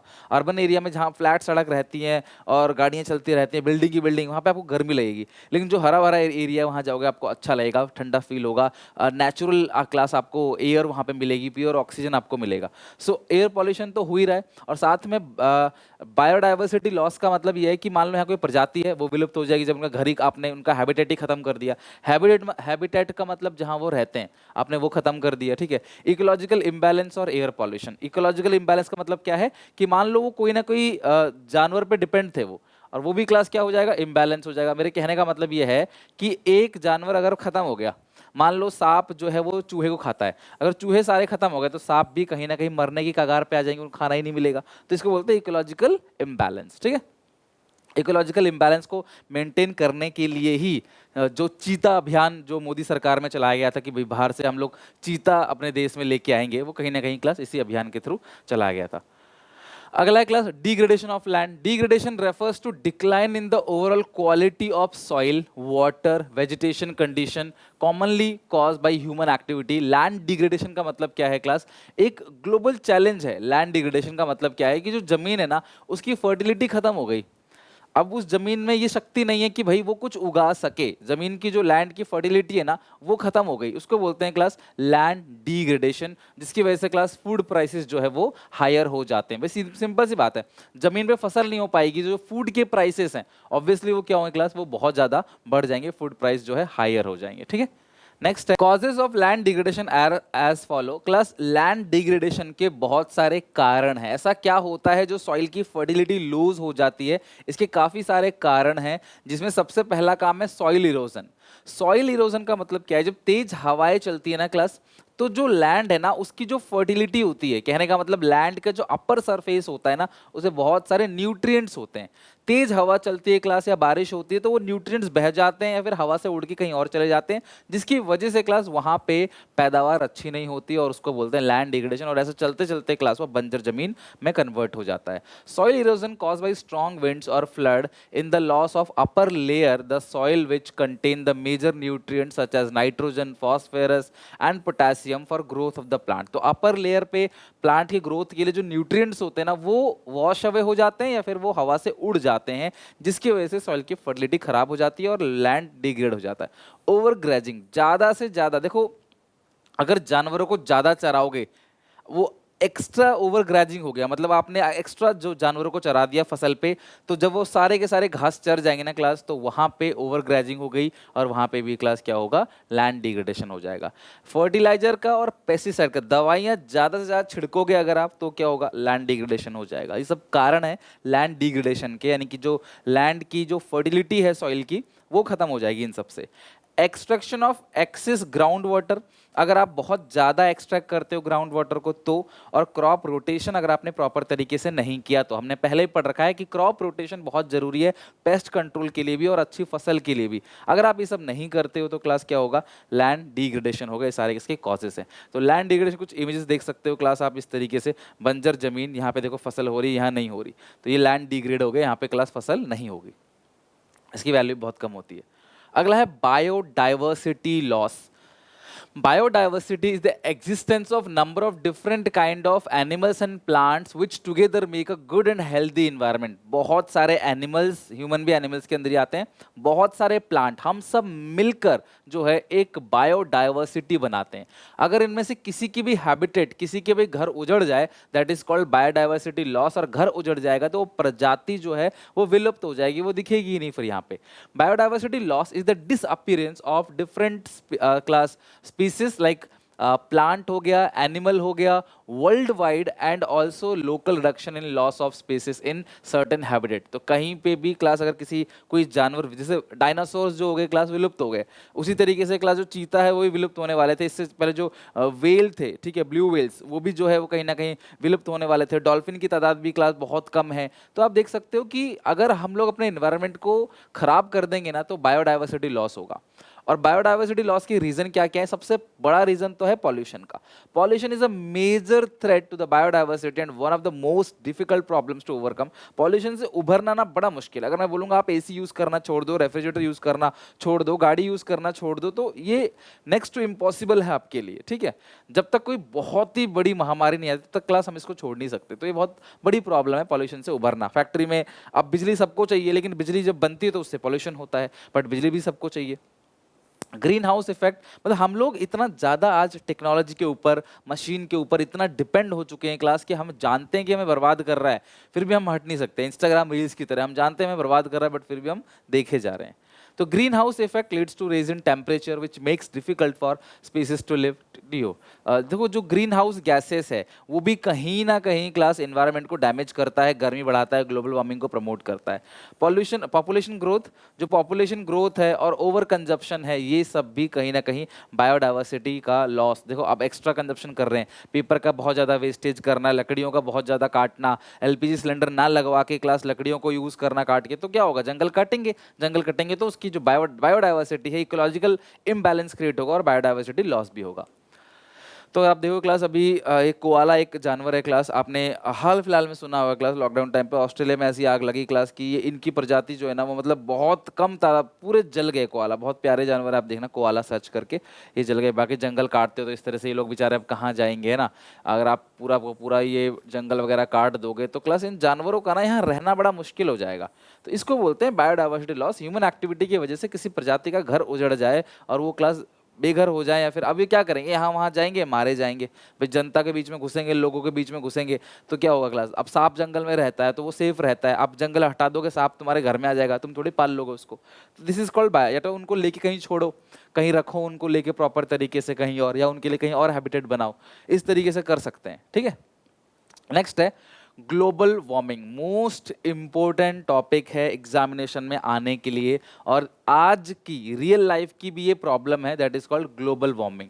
सो global warming is a gradual increase in the average temperature of earth lower atmosphere as a result of increase in greenhouse gases. Greenhouse gases के बढ़ने की वजह से अर्थ का जो लोअर टेम्परेचर है ना क्लास, वहां पे एक थिन लेयर बन जाता है, थिक लेयर। जैसे ये अर्थ है, ये देखो ना क्लास, ये अर्थ है, यहाँ गाड़ी है। अब ये होता किसकी वजह से, क्लोरोफ्लोरोकार्बन आप रिलीज कर रहे हो, पेट्रोल और इंजन से जो क्लास वो कार्बन रिलीज हो रहा है, green house gases factory fossil fuel को जलाने से जो निकलता है, तो ये क्या होता है, ये इन्वायरमेंट में एक थिक लेयर बना देता है, ठीक है, ध्यान समझना। अब सूरज की किरणें नीचे आती हैं, ठीक है, नीचे आती हैं, अब वो टकरा के ऊपर नहीं जा पाती, फिर टकरा के नीचे आ जाती हैं, जिसकी वजह से क्या होता है, ये जो नीचे का माहौल है ना, और ये जो गैसेस है, this is called green house gases. और ये जो माहौल है ये गर्म हो जाता है। जैसे आपने कभी देखा होगा, आप गाड़ी धूप में लेके जाते हो शॉपिंग करने, गाड़ी बाहर धूप में खड़ी करते हो, ठीक है, फिर आप चले जाते हो अंदर शॉपिंग करने के लिए या फिर कुछ खाने पीने के लिए, आप बाहर आते हो तो गाड़ी के अंदर एकदम भभका हो जाता है, गाड़ी के अंदर घुसना मुश्किल होता है। क्यों? क्योंकि सनलाइट गाड़ी के अंदर एंट्री कर रही है तो स्पीड ज़्यादा है, वो कर ले रही है अच्छे से, फिर वो टकरा के बाहर नहीं आ पा रही है, जिसकी वजह से वो अंदर आग का बबूला, एक आग का गोला जो है एक तरीके से वो बन जाता है। This is called class green house gases, और इसको पूरे प्रोसेस को बोलते हैं class global warming. Global warming नाम इसलिए दिया गया कि एक स्टेट का, एक कंट्री का मुद्दा नहीं है, पूरे वर्ल्ड में ऐसा हो रहा है। हम लोग एक्स्ट्रा कार्बन रिलीज कर रहे हैं, वेस्ट कर रहे हैं बहुत ज़्यादा कार्बन, जिसकी वजह से हमारे एनवायरनमेंट के ऊपर एक थिक लेयर बन जा रही है जो सूरज की किरणों को नीचे आने दे रही है, बट ऊपर टकरा के दोबारा नीचे आ जा रही है, वो ऊपर वापस नहीं जा रही, जिसकी वजह से आप देखोगे ना क्लास की कहीं ना कहीं जहां हम लोग रहते हैं, स्ट्रेटोस्फियर उसको बोलते हैं, एटमॉस्फेयर के अलग अलग लेवल होते हैं, वहां पे गर्मी बढ़ती चली जा रही है। मतलब पिछले साल इतनी गर्मी नहीं होगी जो इस साल है, और इस साल से ज़्यादा गर्मी अगले साल होगी, धीरे धीरे गर्मी बढ़ती चली जा रही है, उसी को बोलते हैं ग्लोबल वार्मिंग। और वो होता किसकी वजह से? ग्रीन हाउस गैसेस की वजह से। Among the green house gases the increase in carbon dioxide in the atmosphere is the main cause of global warming. Global warming का मेन कॉज कौन सा गैस है? Carbon dioxide. Green house gas बहुत सारे होते हैं क्लास, बट मेजर पोर्शन जो है क्लास वो कार्बन डाइऑक्साइड का है। वैसे ग्रीन हाउस गैसेस के अंदर क्या क्या आते हैं? वाटर वेपर आता है, कार्बन डाइऑक्साइड आता है, मीथेन आता है, नाइट्रस ऑक्साइड आता है, ओजोन आता है, बट सबसे ज्यादा जो है वो क्लास कार्बन डाइऑक्साइड, और फिर क्लास क्या है? मीथेन। लेकिन मीथेन जो है वो थोड़ा सा ज्यादा पावरफुल होता है as compare to carbon dioxide. The major source of carbon dioxide is power plant. Carbon dioxide कहाँ से रिलीज होता है? हमारे घर से नहीं, पावर प्लांट से। बिजली सबको चाहिए, बिजली पावर प्लांट में बनाई जाती है क्लास, तो वहां पे सबसे ज्यादा कार्बन डाइऑक्साइड रिलीज होता है, because class burning of fossil fuel, जो फॉसिल फ्यूल है वो बर्न होता है, जो इलेक्ट्रिसिटी जलाने के, इलेक्ट्रिसिटी बनाने काम आता है, ठीक है। बर्निंग ऑफ फॉसिल फ्यूल्स, जिसकी वजह से अर्थ का जो लोअर एटमॉस्फेयर उसका टेम्परेचर बढ़ जाता है। Currently surface temperature rising about 0.2 degree Celsius पर डेकेड। हर 10 साल में समझ लो 0.2 डिग्री सेल्सियस से जो टेम्परेचर है बढ़ जाता है। Since 1950 the number of cold days and nights have decrease and the number of warm days and nights have been increase. हर महीने 3-3 मतलब महीने का, हर ऋतु जो है सीजन 3-3 महीने का आता है क्लास, है ना। लेकिन आप देखो गर्मी 8-7 महीने तक रहती है, सर्दी 1.5-2 महीने, बाकी महीने का तो पता ही नहीं चलता कब कौन सा महीना चल रहा है, कब कौन सा सीजन चल रहा है। तो गर्मी जो है एक तरीके से क्लास मतलब कि ओवरटेक कर रहा है, बाकी 7-8 महीने तक गर्मी जो है वो चलती रहती है। मतलब मार्च से शुरू हो जाता है, मार्च अप्रैल मई जून, जहाँ हम रहते हैं नोएडा, नोएडा उत्तर प्रदेश, मैं उसकी बात कर रहा हूँ। मार्च अप्रैल मई जून जुलाई अगस्त सितंबर अक्टूबर, अक्टूबर नवंबर तक चलता रहता है, लगभग 8 महीना, कम से भी कम मान के चलो, अप्रैल से नवंबर मान लो या मार्च से अक्टूबर, कैसे भी 8 महीने तक गर्मी चलती है। 1950 से देखा जा रहा है कि नंबर ऑफ वार्म डेज जो है वो बढ़ता चला जा रहा है और कोल्ड डेज जो है वो घटते चले जा रहे हैं। तो ये ग्लोबल वार्मिंग है। इसके बहुत सारे इम्पैक्ट है क्लास। ग्लेशियर आपको पिघलते हुए मिलेंगे, है ना, और पेड़ों में क्लास जो है रेनफॉल का पैटर्न चेंज हो जाएगा। पेड़ इस तरीके से जो हरे भरे पेड़ होते हैं वो बहुत कम देखने को मिलेंगे। ग्लोबल वार्मिंग से बहुत नुकसान होता है, बहुत सारा नुकसान। जैसे सबसे पहला, increase in average temperature of the earth. Earth का जो एवरेज टेम्परेचर है वो बढ़ जाता है। Increase in sea level and modifying the quantity and pattern of rainfall. जो रेनफॉल का पैटर्न है वो चेंज हो जाता है। Natural calamity such as flood, famine, heat wave चलने लग जाता है। ग्लेशियर मेल्ट होते हैं। Loss of beauty of nature, जो नेचर की ब्यूटी है ना वो कहीं ना कहीं क्लास खतरे में पड़ जाती है। भाई सीधी सी बात है, ग्लेशियर मेल्ट करेंगे तो ग्लेशियर की जो ब्यूटी है, जो मैंने आपको दिखाया था, ग्लेशियर पूरा क्लास दिखता है, इतना सुंदर दिखता है, वो खत्म हो जाएगा। फिर various new disease have emerge, नई नई बीमारियां पनपने लगेंगी। और ग्लोबल वार्मिंग से क्लास जो है ह्यूमिडिटी बढ़ेगी, और ह्यूमिडिटी बढ़ने से क्या होगा? मच्छर की तादाद बढ़ेगी, और मच्छर से बहुत खतरनाक खतरनाक डेंगू मलेरिया जैसी बीमारियां भी होती हैं, ठीक है। अगर है अगला है class effect the marine life. Marine life पे भी कहीं ना कहीं इसका असर पड़ेगा। समुद्र में जो जीव जंतु रहते हैं, जो मछलियाँ रहती हैं और बहुत सारे जीव जंतु रहते हैं क्लास, उन पे भी इम्पैक्ट पड़ेगा बहुत ज़्यादा, ठीक है। तो ये सब है क्लास ग्लोबल वार्मिंग के कॉजेस। नेक्स्ट है ओजोन डिप्लीशन। अब ये ओजोन डिप्लीशन है क्या? ओजोन लेयर है, आपने बचपन से पढ़ा होगा, जो सूर्य देवता है, सन है, उससे बहुत सारी रेज निकल कर धरती पे आती हैं। बहुत सारी रेज में विटामिन होता है क्लास, जो हमको मिलता है, हमारी बॉडी को अच्छा होता है। साथ में कुछ अल्ट्रा वायलेट रेज भी ऊपर से नीचे आते हैं। तो ये जो क्लास ओजोन लेयर है ना, ये उस अल्ट्रा वायलेट रेज को, यूवी रेज को, हार्मफुल रेज को आने से रोकता है ना। अगर उसमें छेद हो जाए तो क्या होगा, हार्मफुल रेज नीचे आएंगी, हमारे ऊपर गिरेगा, हमें स्किन कैंसर जैसी बीमारियां भी हो सकती हैं। सो ओजोन डिप्लीशन का मतलब क्या है कि जो हमारे ऊपर का ओजोन लेयर ना, वो डिप्लीट कर रहा है हमारे पॉल्यूशन करने की वजह से। Ozone depletion refers to the phenomenon of reduction in the amount of ozone in stratosphere. Stratosphere क्या है, एटमॉस्फेयर के अलग अलग लेयर हैं। The problem of ozone depletion is cause by high level of chlorine and bromine compound. ध्यान रखना, ozone depletion किसकी वजह से होता है, क्लोरीन और ब्रोमीन कंपाउंड से, दोनों को मिला के बोलते हैं क्लोरोफ्लोरोकार्बन। ठीक है, बोलते हैं CFC, क्लोरोफ्लोरोकार्बन।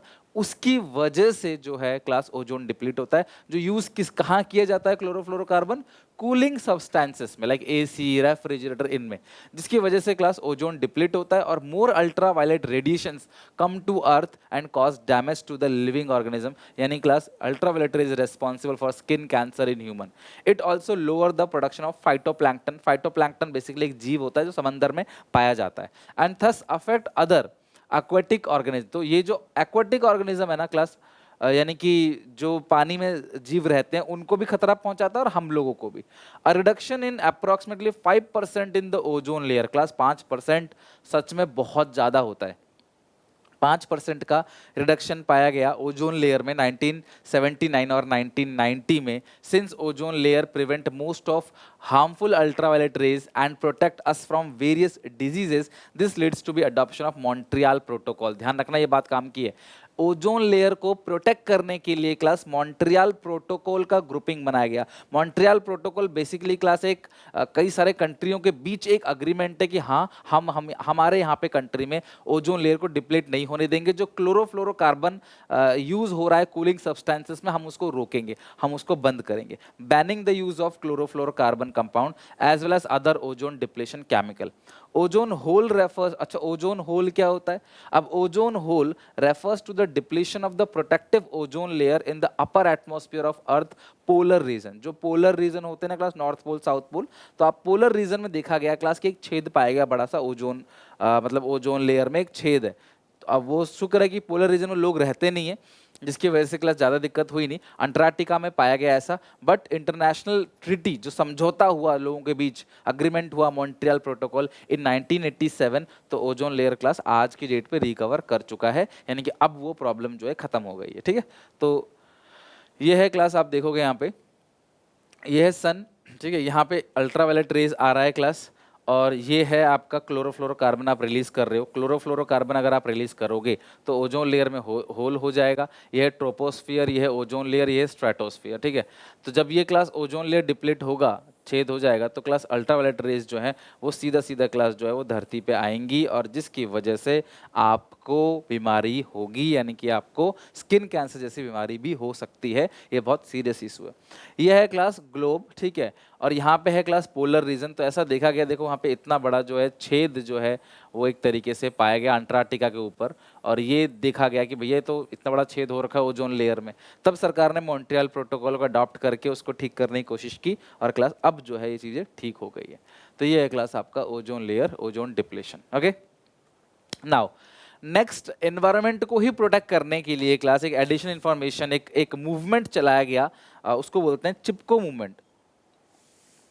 आपने पढ़ा होगा क्लास चिपको आंदोलन, जहाँ पे लोग पेड़ों को हक कर लेते थे कि भैया, ये देखो पेड़ों को हक कर लेते थे कि भैया पेड़ों को मत काटो, हमें काट दो, अगर आपको पेड़ों को काटना है उससे पहले आपको हमको काटना पड़ेगा।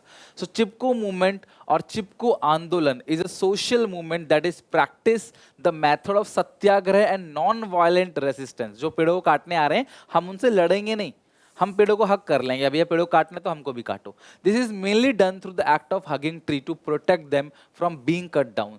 The first Chipko action in village Mandal in Alaknanda valley of Uttarakhand in 1973। यह डेट आपको याद कर लेना है।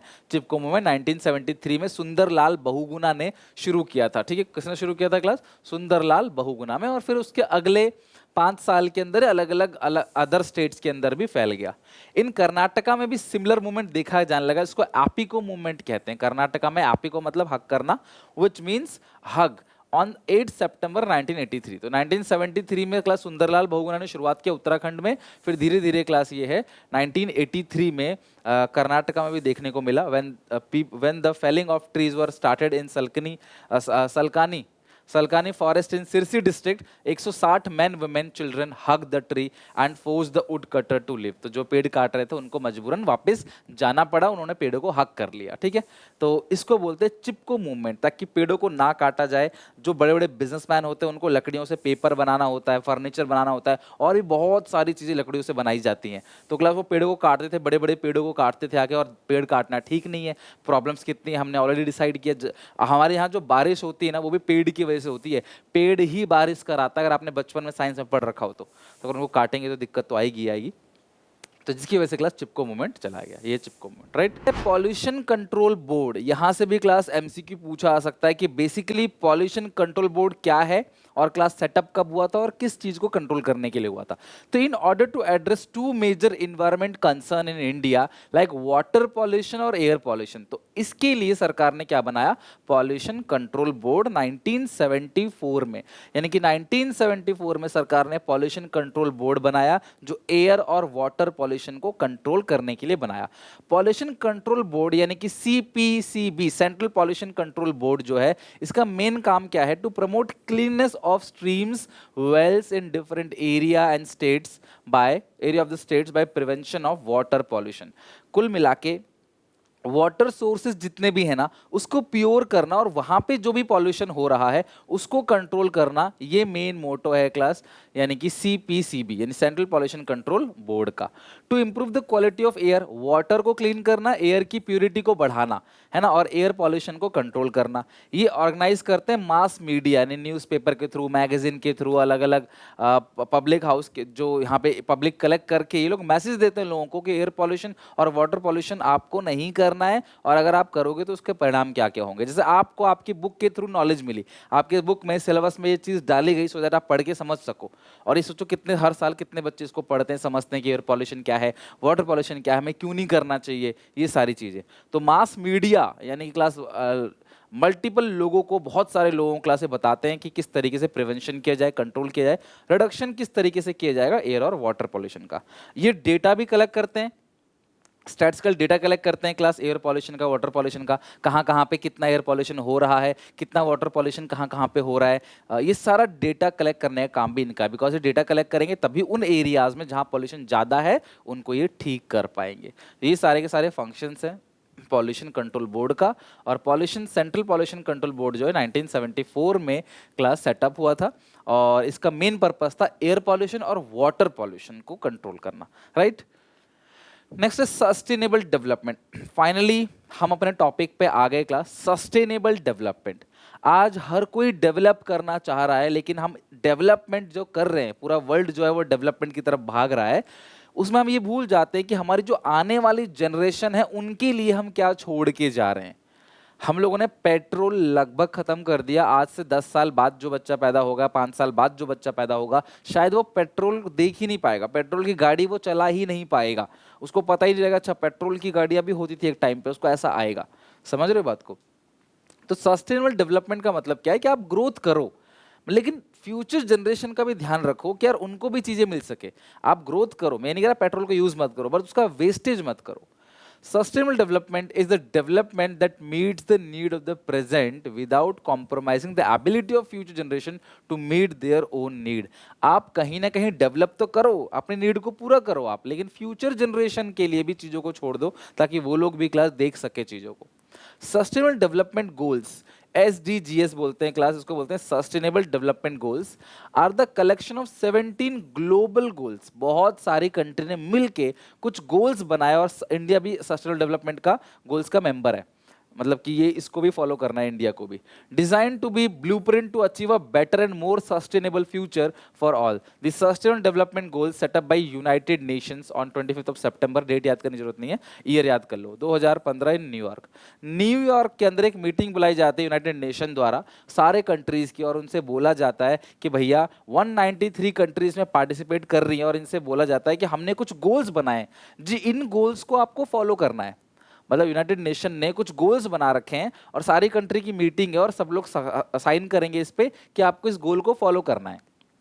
United nation set 17 goals with 169 target. 17 तो गोल था और 169 टारगेट था। इसको अचीव कब तक करना है? 2030 तक, यानी 2030 तक हमें सस्टेनेबल डेवलपमेंट के 17 के 17 गोल्स को, जो टारगेट सरकार ने बनाए हैं, उसे मतलब पूरा करना है। और वो गोल कौन कौन से हैं? सोशल भी है, इकोनॉमिकल भी है, इन्वायरमेंटल भी है। जैसे 17 गोल्स के अंदर कुछ गोल मैं आपको बताऊं। नो पॉवर्टी, यानी 2030 तक इंडिया में कोई गरीबी नहीं रहेगी। ऐसा देखने से लगता तो नहीं है कि अभी 5-6 साल बचे हैं लगभग, तो लग नहीं रहा, लेकिन हाँ सरकार ने साइन किया था कि हम भैया इस काम को करेंगे।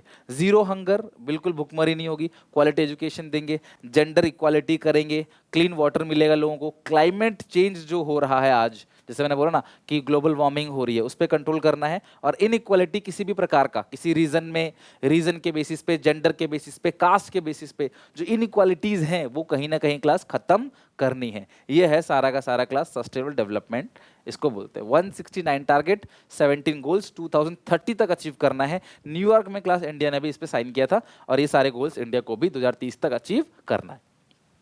अब सस्टेनेबल डेवलपमेंट बेसिकली एम क्या है? इसका एम क्या है class? Sustainable and equitable use of resources. जो भी नेचुरल रिसोर्सेज हमको मिले हैं, हम उसका प्रेजेंट और फ्यूचर जनरेशन दोनों बराबर बराबर इस्तेमाल करें। आज की नीड का देखिए, लेकिन फ्यूचर जनरेशन का भी ख्याल करें, विदाउट डैमेजिंग। और अगर आप सारे पेड़ काट दोगे तो भाई दिक्कत है ना, जंगल काट दोगे, लोगों को जंगल देखने को ही नहीं मिलेगा, प्रजातियां विलुप्त हो जाएंगी, ग्लेशियर पिघल जाएगा, वाटर लेवल बढ़ जाएगा।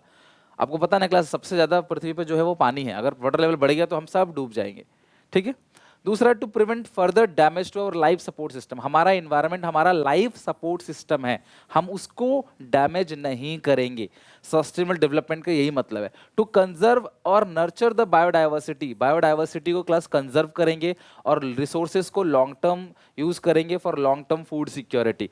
अगर आप मान लो सॉइल इरोजन होता है या लैंड डिग्रेडेशन करते हो, कल को अनाज कहाँ उगाओगे? सारी जमीन खराब कर दोगे तो खेतीबाड़ी के लिए जगह थोड़ी सी बचेगी। उस थोड़ी सी जमीन पे जो अनाज उगेगा वो अमीर लोग खा पाएंगे, गरीब और मिडिल क्लास के लोग नहीं खा पाएंगे। समझ रहे हो बात को? तो ये सस्टेनेबल डेवलपमेंट का एम है। Strategies most important. Sustainable development sir करेंगे कैसे, ये बताओ। हम लोग क्या डेवलपमेंट को रोक दें, तरक्की छोड़ दें हम लोग, कंक्रीट की बिल्डिंग में ना रहें, पक्की सड़कें ना हो, एसी का यूज कर छोड़ के पंखा चलाने लगे, हाथ वाला पंखा बीचना जिसको बोलते, बीचना या जो भी बोलते थे, ठीक है, वो हम लोग चलाने लगे। क्या करें हम लोग? इलेक्ट्रिसिटी ना यूज करें, अंधेरे में रहें? तो क्लास ये सॉल्यूशन नहीं है बिल्कुल भी। सस्टेनेबल डेवलपमेंट ये नहीं कहता कि आप डेवलपमेंट को रोक दो। सस्टेनेबल डेवलपमेंट कहता है कि वेस्टेज को रोक दो, जो भी आप वेस्टेज कर रहे हो। कैसे? या ध्यान सुनो, या फिर कोई नया ऑल्टरनेटिव निकालो, कोई बेस्ट ऑल्टरनेटिव निकालो, ये कहता है sustainable development. So sustainable development does not suggest to slow down the process of growth and development. It only suggests an optimum utilization of resources and in a manner such that economic growth is sustained and our future generation will also not suffer. These are the following strategy. तो क्या पहली strategy, use of non-conventional source of energy. अब देखो दो तरह के source होते हैं एनर्जी के। पहला होता है कन्वेंशनल सोर्स, दूसरा होता है नॉन कन्वेंशनल सोर्स। ठीक है, दो तरह के सोर्स होते हैं, कन्वेंशनल, नॉन कन्वेंशनल। तो इसमें लिखा हुआ है use of non conventional source of energy. Conventional source of energy are the natural energy resource which are regularly use for many year and except as a fuel to produce heat, light, food and electricity. Conventional energy का मतलब पुराने time पे energy किस तरीके से class, कहाँ से energy convert किया जाता है? लकड़ियाँ जला के, कोयला जला के, पेट्रोलियम के थ्रू, किरोसिन ऑयल के थ्रू जो है एनर्जी प्रोड्यूस किया जाता था। आजकल क्या है? Solar panel. तो ये है non conventional sources of energy. ठीक है, the energy source include firewood, fossil fuel यानी वही कोयला हो गया, cow dung, etc. These fossil fuel are coal, oil या petroleum or natural gas. The major disadvantage of the conventional source is that they cause high level of pollution. The burning of the burning of firewood and fossil fuel result air pollution. This can be avoided by using non conventional sources. देखो ये जो conventional source होता है ना, cow dung हो गया, लकड़ियाँ हो गया, फायरवुड जिसको बोलते हो, है ना, या फिर आप समझ लो कि कोयला हो गया, या मिनरल अलग अलग टाइप के क्लास, नेचुरल गैस हो गया, इन सब से कहीं ना कहीं पॉल्यूशन बहुत ज़्यादा होता है। तो कन्वेंशनल सोर्स ऑफ एनर्जी ये पुराने वाले जो पहले यूज़ करते थे। अब यूज़ क्या किया जाता है class? Non conventional source of energy. The energy derive from wind, हवा से, टाइड यानी कि जो लहर है समंदर की उससे, sun, geothermal heat and biomass is term as non conventional source of energy. All these sources are renewable, इसे खत्म नहीं किया जा सकता, और ये इन्वायरमेंट फ्रेंडली है, इन्वायरमेंट को नुकसान नहीं पहुंचाता, और इसे रिन्यू किया जा सकता है। Wind power, solar rays are totally free from pollution, hence we can use this to produce clean form of energy without any wastage. ना ही क्लास कोई पॉल्यूशन होगा, और क्लास ये सस्ते भी हो जाते हैं बाद में। तो इनको अगर आप यूज़ करोगे तो क्लास अच्छा होगा इकोनॉमी के लिए, हमारे पूरे मतलब कि एनवायरनमेंट के लिए अच्छा होगा, वातावरण के लिए अच्छा होगा। तो use of non conventional source of energy पहला तरीका है। तो कोशिश करो कि सोलर पैनल लगवाओ। शुरू में कॉस्ट महंगी होगी इसकी, लेकिन बाद में ये सस्ता होता चला जाता है, बाद में आपका बिजली का बिल नहीं आएगा। ठीक है, हाँ, अगर आप थोड़ा बहुत कंजप्शन कर रहे हो इलेक्ट्रिसिटी का फिर तो कोई प्रॉब्लम नहीं है, बट अगर आप ज़्यादा कंजप्शन करते हो तो सस्ता पड़ेगा क्लास आपको different form of non conventional source of energy अगर आप यूज़ करते हो तो। ये है non conventional source of energy, wind energy, biomass energy class, geothermal energy हो गया, टाइडल एनर्जी, समंदर की लहरों से भी एनर्जी बनाई जाती है, बाकी ये तो पता है क्लास आपको, बड़े बड़े पंखे लगे होते हैं, सोलर एनर्जी, सोलर पैनल के थ्रू। तो अगर आप इनको यूज़ करोगे तो पॉल्यूशन कम होगा। लेकिन आप फायरवुड, आप क्रूड ऑयल का यूज करोगे, या फिर जो फॉसिल फ्यूल को बर्न करोगे, पत्तियां जलाओगे आप, तो इन सबसे क्या होगा क्लास? पॉल्यूशन ज्यादा हो, एनर्जी मिलेगी बट पॉल्यूशन ज्यादा होगा। पहले जमाने में गांव में लोग ऐसी खाना पकाया करते थे। अगला, use of cleaner fuel like CNG, LPG, gobar gas in rural area. Household generally use woods, cow dung cake and other biomass as a fuel. This leads to deforestation and air pollution. Gobar gas and LPG is promoted to reduce air pollution. These are cleaner fuel. Government also promote this by Ujjwala Yojana scheme in urban area. Class सरकार ने जो है urban area में Ujjwala Yojana scheme चलाई, जिस scheme के तहत class जो कंप्रेस नेचुरल एयर यानी क्लास जो से बोलते हैं CNG is being promoted. Promote क्या था? पेट्रोल गाड़ी, डीजल गाड़ी ना खरीद के सीएनजी की कार खरीदो, और इवन क्लास लो प्राइस भी रहता है सीएनजी काफ़ी, और लो कार्बन एमिशन होता है उसके अंदर। बाकी उज्ज्वला योजना में गांव गांव में जो महिलाएं लकड़ियां जला के जो है खाना पकाया करती थी, काउ डंग केक जो है उपले वगैरह बना के खाना पकाया करती थी ना, वो सबसे ना करके सबको गैस सिलेंडर दिया जाए सब्सिडाइज रेट पे, ताकि क्लास लोग जो है वो गैस सिलेंडर का यूज़ करें। क्लीनर फ्यूल है, उनकी हेल्थ भी अच्छी रहेगी महिलाओं की, और साथ में क्लास पॉल्यूशन भी कम होगा। इसके लिए सरकार ने उज्ज्वला योजना स्कीम चालू की थी, ठीक है, मोदी सरकार में। तो सेकंड क्लीनर फ्यूल हो गया। थर्ड है shift to organic farming. Organic farming आपको पता है नेचुरल तरीके से खेती बाड़ी की जाती है, तो ऑर्गेनिक फार्मिंग में शिफ्ट कर जाना भी सस्टेनेबल डेवलपमेंट की स्ट्रैटेजी है। Excessive use of chemical fertilizer, insecticide and pesticide has raise the crop but at a cost of soil fertility. Crop तो बढ़ेगा बट सॉइल फर्टिलिटी होगी, सॉइल में पॉल्यूशन फैलेगा, उसके थ्रू पानी में जाएगा, वाटर पॉल्यूशन होगा, और उस क्लास हवा में उड़ेगा, एयर पॉल्यूशन होगा। तो आप देखोगे कि जहाँ पे छिड़काव किया जाता है वहाँ पे कोई जानवर अगर उस खेत में घुस जाता है तो उसकी डेथ हो जाती है। इवन छिड़काव करने वाला बंदा पूरा मुंह पे बांध के छिड़काव करता है, मतलब कहीं ना कहीं वो मतलब जहरीला है। These chemicals are move to river and canal which leads to water pollution. People eat those vegetables and suffer from various diseases. Farmers should switch over organic farming which focus on soil of health rather than plant health. तो soil की health पे बात करता है organic farming. Natural तरीके से खेती बाड़ी करो, केमिकल का ज्यादा इस्तेमाल ना करो। Organic farming avoid the use of chemical fertilizer, pesticide, insecticides. It rely upon the crop rotation, animal manure, etc. Organic method can increase farm productivity and repair decades of environmental damages. Farming without pesticide is also better for nearly birds, animal and also people who live nearby area.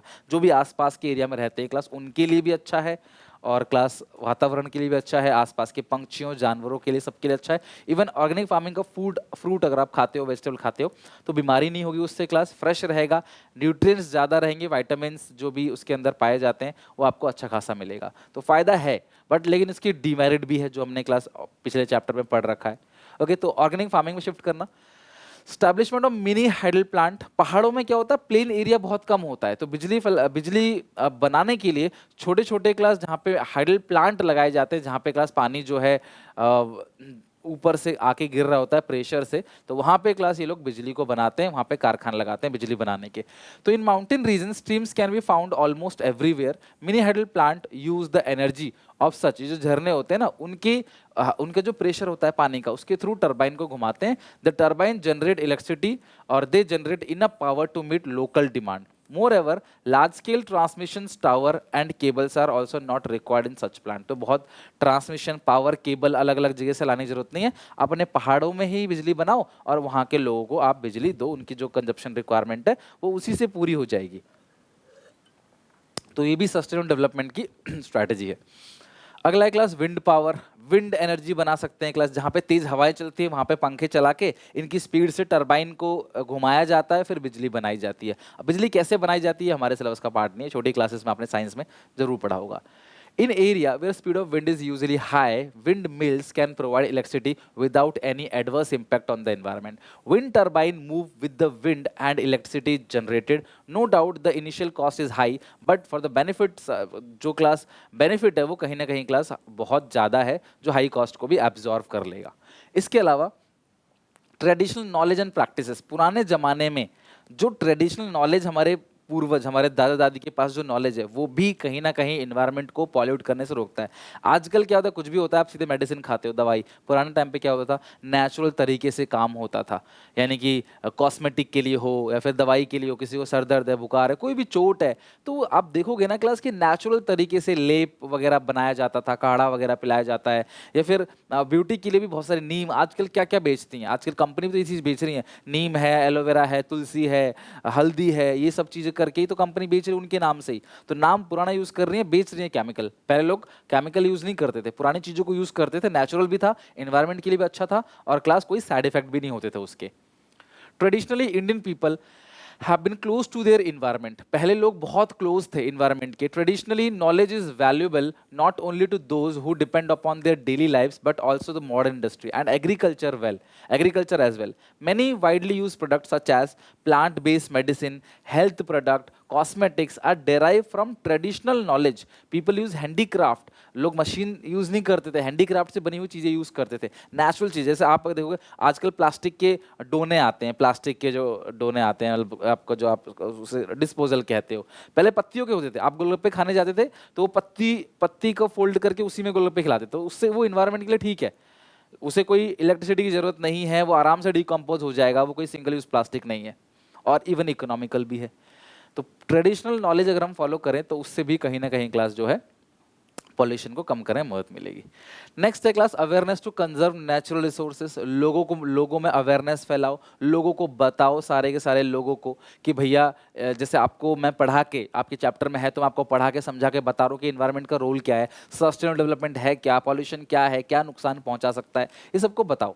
Sustainable natural resources conservation is a process of rational use and skillful management and prevention of the natural environment with all its resources by providing environmental education। तभी class EVS जो है हर ये compulsory है, आप आगे भी पढ़ोगे, बचपन में भी पढ़ रखा होगा एनवायरमेंटल स्टडीज। तो ये एक सब्जेक्ट इसीलिए कंपलसरी बनाया गया, भैया जहाँ तुम रहते हो तुम्हें उसके बारे में तो पता ही होना चाहिए। तो ये एक सब्जेक्ट है, इसे आपको इसीलिए पढ़ाया जाता है ताकि आपको पढ़ के अपने एनवायरमेंट को प्रोटेक्ट कर सको। Environmental education can aware people to conserve resource for future generation. People should conserve energy and water, use of solar panel, avoid single use plastic, etc. Government also should take various steps to aware people. In few colleges EVS is compulsory subject. लोगों को पढ़ना पड़ता है, compulsory है। People understand the benefit of pure water and air. Pure water जो शुद्ध पानी है, शुद्ध हवा है, उसका जो इम्पोर्टेंस है वो लोगों को समझ आना चाहिए। और इससे क्लास हम अर्थ को बचा सकते हैं कि हमें यहीं पे रहना है, हमें हमारी जनरेशन को, हम अपने आगे की जनरेशन के लिए पैसा जोड़ लेते हैं, घर जमीन जोड़ लेते हैं, लेकिन उनके लिए अच्छी हवा पानी भी जोड़ना हमारी रिस्पॉन्सिबिलिटी है। Use of public transport. अब ये एक ऐसा टॉपिक है जहाँ पे सरकार को और जनता को दोनों को मिलकर काम करना चाहिए। हमारी कंट्री में प्रॉब्लम क्या है, लोगों की सोच, गाड़ी में जा रहा है तो अमीर आदमी है, अच्छा आदमी है, साइकिल में जा रहा है तो गरीब है ना। तो ये सोच रहती है कहीं ना कहीं इंसान की। हमें क्या, सरकार को क्या करना चाहिए, पब्लिक ट्रांसपोर्टेशन को स्ट्रॉन्ग करना चाहिए। प्रॉपर सड़क होनी चाहिए, प्रॉपर तरीके से बसेस। हमारे यहाँ पे बसेस में 30 लोगों की कैपेसिटी बस में है और 90 लोग बस के अंदर घुसे हुए हैं। बस भगा रहा है, तेज तेज हिल रहा है, खड़ी हो जा रही है पीछे से, भैया इतना वजन है उसके अंदर, एक्सीडेंट होते हैं, लोग यूज़ नहीं कर पाते। तो अगर सरकार पब्लिक ट्रांसपोर्टेशन को अच्छा बनाए, बेहतर बनाए और लोग पब्लिक ट्रांसपोर्टेशन का यूज़ करें तो कितनी गाड़ियाँ कम होंगी, कितना जाम जुक्कड़ जो है रास्ते में लगता है वो कम होगा, पॉल्यूशन कितना कम होगा, आपका पैसा भी बचेगा। जहाँ 10 रुपये में आप अप एंड डाउन कर लोगे या 20 रुपये में कर लोगे, वहाँ पे आप गाड़ी में 100 रुपये का तेल फूकते हो, कितना बचेगा। तो पब्लिक ट्रांसपोर्टेशन को प्रमोट करना चाहिए। Public transportation is a system of buses, sharing bus, taxi, train etcetera the run according to the service plan time, मतलब वो अपने प्लान टाइम पे चलता है। अलग अलग कंट्री में, जैसे दुबई में देखोगे ना, दुबई के अंदर क्या है, उनके बस स्टैंड के अंदर भी एसी लगा हुआ है, टीवी पैनल लगे हुए हैं, वो बता देता है भैया इतने बजे यहाँ पे बस आने वाली है। कितना अच्छा सिस्टम है, लोग बैठते हैं आराम से, टाइम पे बस आती है, टाइम से जाती है, और खड़ा कोई नहीं रहेगा, सबकी सीट होगी, सब उसी में बैठेंगे। महिलाओं की सीट खाली जाएगी लेकिन कोई उसमें बैठ नहीं पाएगा। इस तरीके से रूल्स रेगुलेशन है वहाँ पे। और चालान 20-20, 30-30 हज़ार का चालान है, ताकि आप डरो कि गलती से भी फंस गया तो 30-40 हज़ार का भट्टा बैठ जाएगा। To anyone can use this public transportation are economical, सस्ता पड़ता है, कंफर्टेबल भी है, रैपिड जो है पॉल्यूशन भी कम करेगा, रोड जाम से बचाएगा। तो गवर्नमेंट को एक्सटेंड करना चाहिए मेट्रो को सब अर्बन एरिया में भी। मेट्रो अभी सिर्फ मेट्रोपोलिटन सिटी के अंदर है, पूरे इंडिया में मेट्रो फैलाना चाहिए। This will cut the private vehicular traffic. आप देखो मेट्रो में बड़े बड़े लोग भी सफर करते हैं आराम से, ट्रैफिक से बचने के लिए। ऐसा नहीं हो पैसा नहीं है, ट्रैफिक से बचेंगे, पॉल्यूशन कम होगा। इंडिया हैज 22 कार पर 1000 individual set by NITI Aayog. NITI Aayog कहता है 22 कार है हर एक इंसान के पास। Larger the ratio of car leads to more vehicular pollution. अगर कार ज्यादा होंगी तो भी फॉसिल फ्यूल बर्न होगा, पॉल्यूशन बढ़ेगा। Larger ratio of car leads to more vehicular pollution. Government should promote the use of public transportation by making law. कुछ ना कुछ लॉ सरकार को बनाना चाहिए। क्लास दिल्ली गवर्नमेंट ने एक बार class odd and even rule चालू किया गया था, क्लास जाम को खत्म करने के लिए। पॉल्यूशन दिल्ली में हो जाता है दिवाली के बाद, पराली जलाई जाती है, ठीक है, आसपास के स्टेट्स द्वारा, और साथ में दिवाली में क्लास जो है बहुत ज़्यादा पटाखे फूटते हैं, तो उसकी वजह से भी कुछ दिन तक धुआं रहता है। तो उस टाइम पे सरकार ने क्लास ऑड इवन एक रूल चालू किया था दिल्ली में। जो बच्चे दिल्ली के आसपास एनसीआर के, उन्हें पता होगा, जिसमें जो रजिस्ट्रेशन नंबर है, ऑड डेज में ऑड रजिस्ट्रेशन नंबर की गाड़ियां बाहर निकलेंगी, इवन की निकलेंगी तो चलान हो जाएगा, और चलान भी अच्छा खासा था। और इवन डेट पे इवन गाड़ी निकलेंगी, मतलब आपका रजिस्ट्रेशन के नंबर के हिसाब से डेट मैच होगा, और उसी दिन, मतलब हफ्ते में 3 से 4 दिन एक गाड़ी निकलेगी, 3 से 4 दिन बंद रहेगी। तो इससे क्या होगा क्लास, आधी गाड़ियां अगर घर रुक गई तो उससे क्लास पॉल्यूशन कहीं ना कहीं कम होगा। बट लोगों का समर्थन अच्छा मिला नहीं, जिसकी वजह से इसको बंद कर दिया गया। इसमें लिखा है कि under the scheme the vehicles with odd last digit number जो है वो ऑड अगर है 1, 3, 5, 7, 9, तो वो क्लास अलाउ किया जाएगा ऑन ऑड डेट्स पे। तो 1 तारीख को, 3 तारीख को, 17 तारीख को, 23 तारीख को, 21 तारीख को।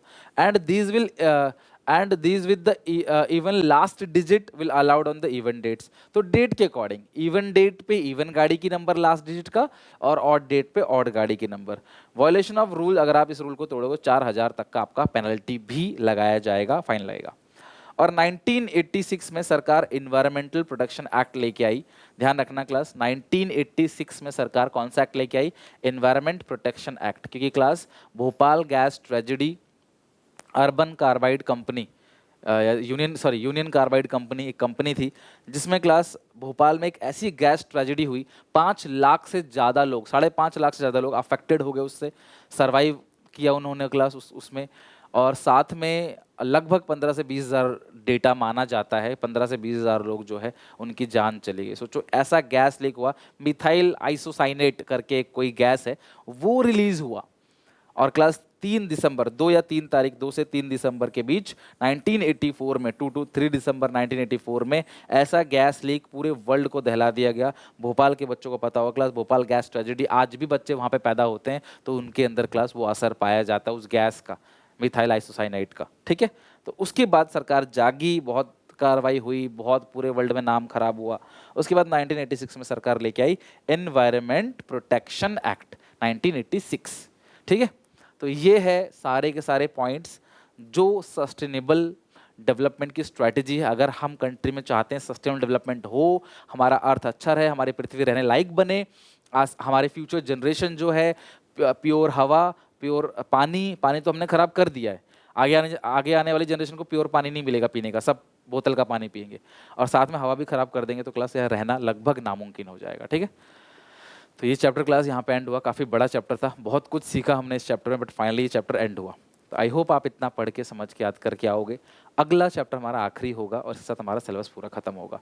तो याद करके आना, कहीं कोई डाउट हो पूछ लेना। बिफोर एग्जाम में और रिवीजन लेके आऊँगा वन शॉट का, सो दैट क्लास आपको और बेहतर तरीके से रिवीजन करा सकूँ। ठीक है, तो ये फुल लेंथ आपका चैप्टर पूरा खत्म। मिलते हैं नेक्स्ट वीडियो में। वीडियो को लाइक जरूर करके जाना। Till then take care, bye bye.